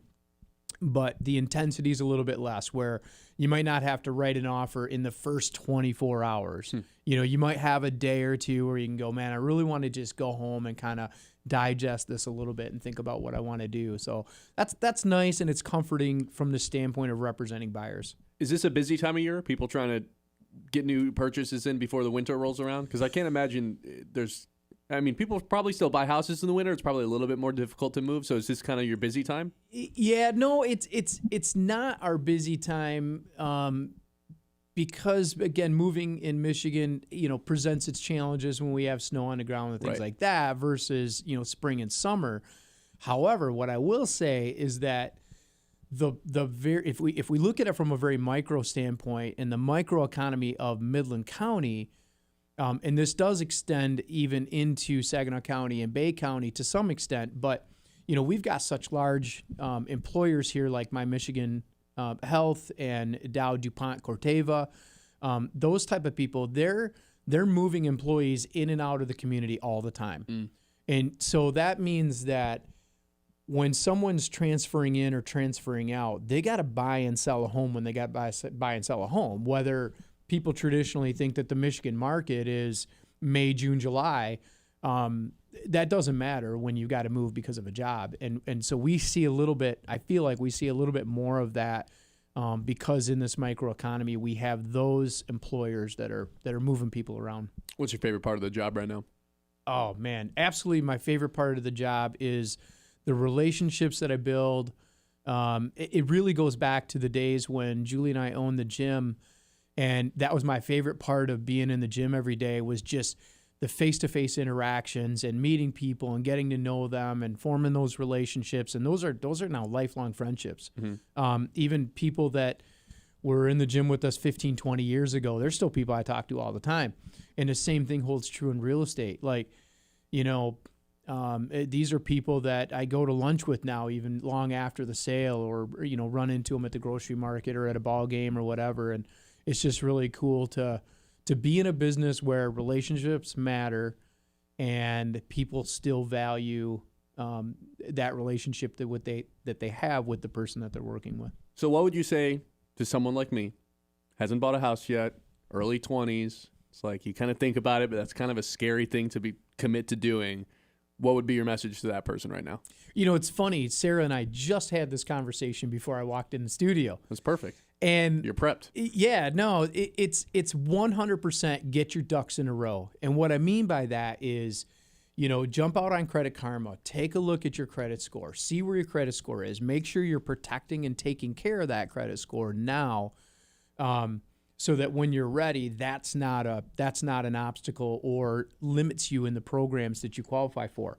The second one is just starting to put together that financial plan and that money that you have to get through down payment and closing costs. Because the one thing that first-time home buyers don't always realize is that although there's a lot of programs where you can have low to no down payment, that doesn't mean that there's not any closing costs. And that can be, in a range of $5,000 to $7,000, depending on the price range of the house. And so making sure that you've got some money saved up, making sure you're protecting your credit score, and then just, starting that conversation and building your team. Because I always say, whether you're buying a home or whether you're selling a home, you've got to surround yourself with the team.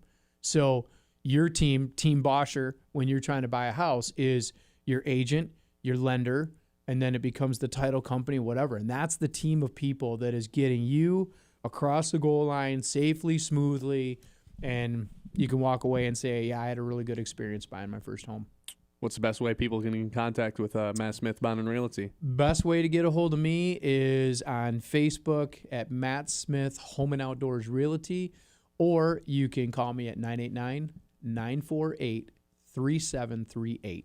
Right in Midland, right? Right in Midland. All right. You guys heard it first. Matt Smith, Modern Realty. Appreciate you you stopping by. Always good to catch up with you. Absolutely. Thank you. All right. We'll do our 2 traditions to close out every show when we come back. This is the Ben Bosscher Show live here on The Mitt. The Ben Bosscher Show, built by Bresky Siding and Building Repair on 100.9 The Mid. The new rebranded Matt Smith Modern Realty. Well, Matt Smith Outdoors was really reflective of how I started my real estate journey, taking my outdoor experience, moving that into the real estate space to help people buy and sell land.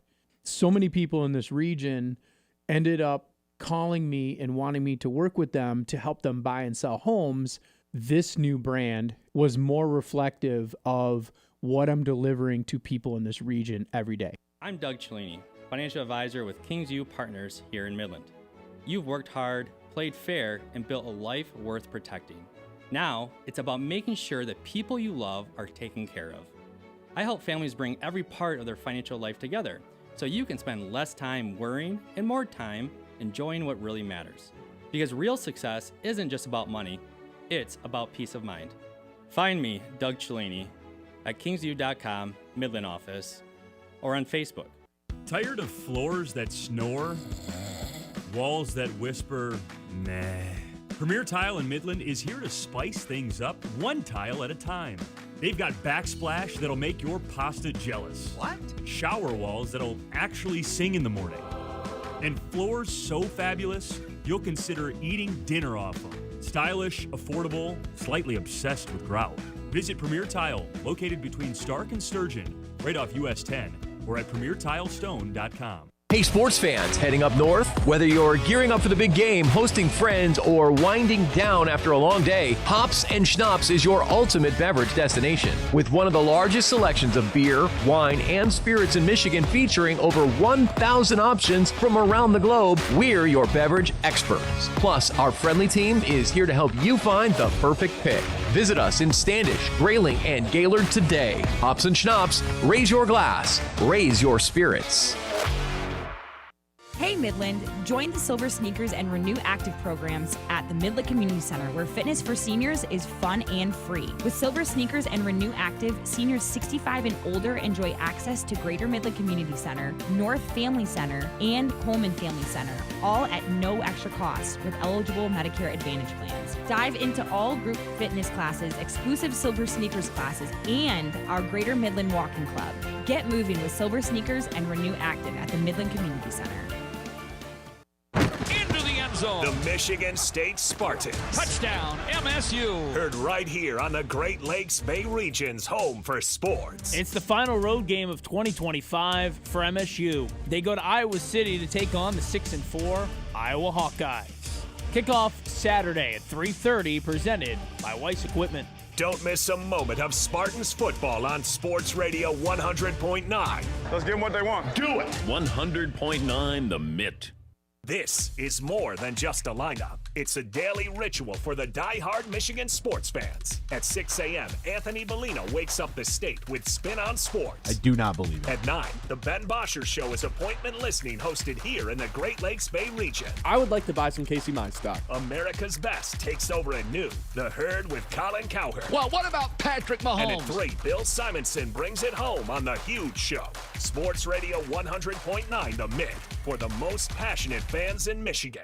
From Midland to Bay City, Saginaw to Sanford, From Frankenmuth, Freeland, and Hemlock to Auburn, Essexville, and Pinconning, 100.9 The Mid is the heartbeat of the Great Lakes Bay region and proud of it. We're your home for local sports, local stories, and local pride. Whether you're in Birch Run, Beaverton, Gladwin, Chesaning, or Coleman, football, basketball, hockey, Spartans, NFL, Loons, all right here. 100.9 The Mid, Mid-Michigan's sports leader. They tell us we're more connected these days. We have cell phones, email, text messaging, yet we've never felt more disconnected from the people we care about the most. We need a place that's all about bringing us together. Say hello to the Great Lakes Bay region, where towns like Saginaw, Midland, Bay City, Birch Run, Chesaning, and Frankenmuth help us leave behind the overscheduled world we live in and visit a place we haven't seen in a while, one where the people make us feel right at home.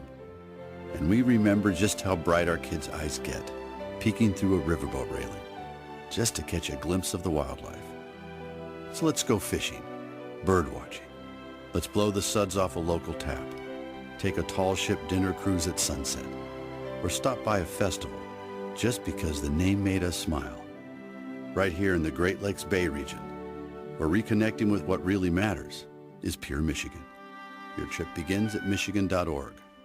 The Ben Bosscher Show, built by Bresky Siding and Building Repair on 100.9 The Mid.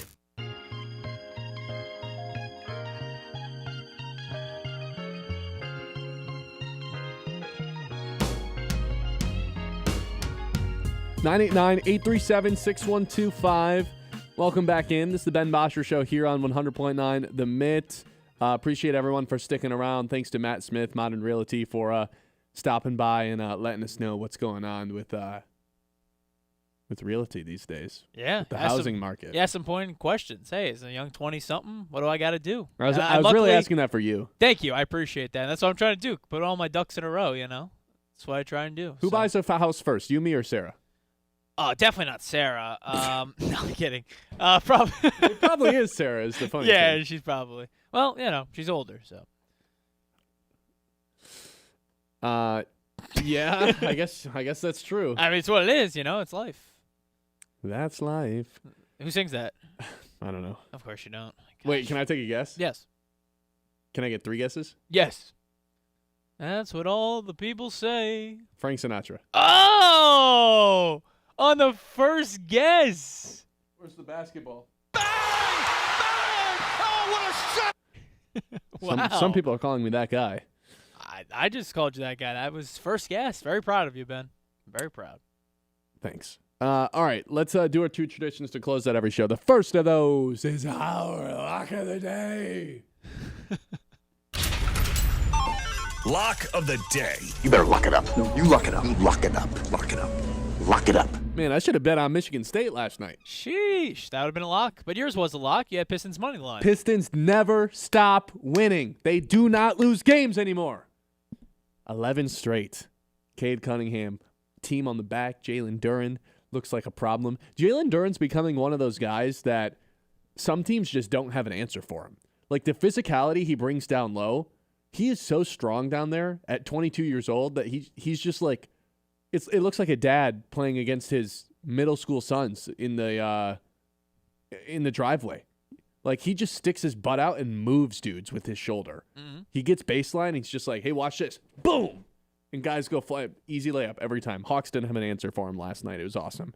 Going away from the Pistons today, do you want to give an update on what my record is this week? Yeah, you're 2-0, dude. Oh, this month.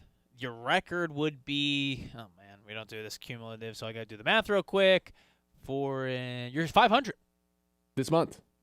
In the month of November. I don't necessarily care about the record as much as I do how many units we're up and down. Well, that's what I figured you wanted. You are right now 0.03. So you're just under. You're basically even after last night. Lovely. Yes. Will be plus after today. Today we're going with Amen Thompson, Asar Thompson's brother, to get 2 steals in this game versus Cleveland. It's a battle of two of the best teams in the league, the Houston Rockets, going up against this Cleveland Cavaliers team. The Cavaliers, they move the ball around a lot. but they turn the ball over a decent amount too, around 10th in the league in turnovers per game. I think in these big-time games, the defense is something that you can just count on, and Amen Thompson is just going to be all over the place, swamped on Donovan Mitchell, flying around, picking up steals. You guys see Asar Thompson do it every single night. He looked like an absolute menace, blocking, stealing. It had all the stocks yesterday, the blocks plus the steals. So I think his brother takes the baton and does it again tonight with a lot of eyes on them. It's not a national TV game, but it's certainly a game that the League Pass junkies like myself will have on. So I've got Amen Thompson, 2 steals, even odds. Taylor fade. You're like, who's Amen Thompson? Well, no, I know his brother, Sar. I know he played in the overtime elite. That's about it. I'll just because Kyle's tailed you twice, he's won, I'll tell you 2. All right, there you go. I'm on your tail, Mav. Okay, that is our lock of the day. Lock of the day. You better lock it up. No, you lock it up. You lock it up. Lock it up. Lock it up. All right, the next tradition we have is guessing what Colin's going to open with. I was going to make Sarah come on and tell her what we just said, but she's... Did you see what Noah said in the YouTube chat? No, what up? Sarah might buy the house in gift cards.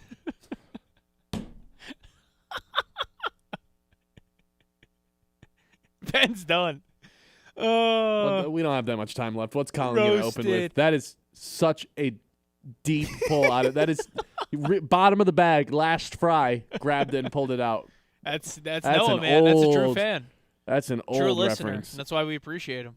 I'll go first. I'll say LeBron James and the Lakers, right? Oh, that's right, so he came good. back. That's so LeBron's good. this. He's reinventing himself. He's 40. Greatness. Oh, my goodness. L.A., even though I do a show in Chicago. J-Mac, what do you think? It's probably going to be LeBron. I thought LeBron was spectacular last night. He just looked like Magic Johnson in year 23. I think that's kind of the version we're going to get of him. Doesn't need to be a scorer. Just get the ball to everybody else. Nice. One of the best passers of all time. I think he actually might be the best passer of all time. Easy. I'm not kidding. LeBron's the best passer of all time. Not like every point guard ever. He's better than almost every single point guard that exists at passing crazy. the basketball. All right, 10 seconds, buddy boy. I will pick So- Caleb Williams something or another. That's our show. That's our show. Appreciate everyone for listening. That's the Ben Bosscher Show on 100.9 The Myth. The Ben Bosscher Show, built by Bresky Siding and Building Repair on 100.9 The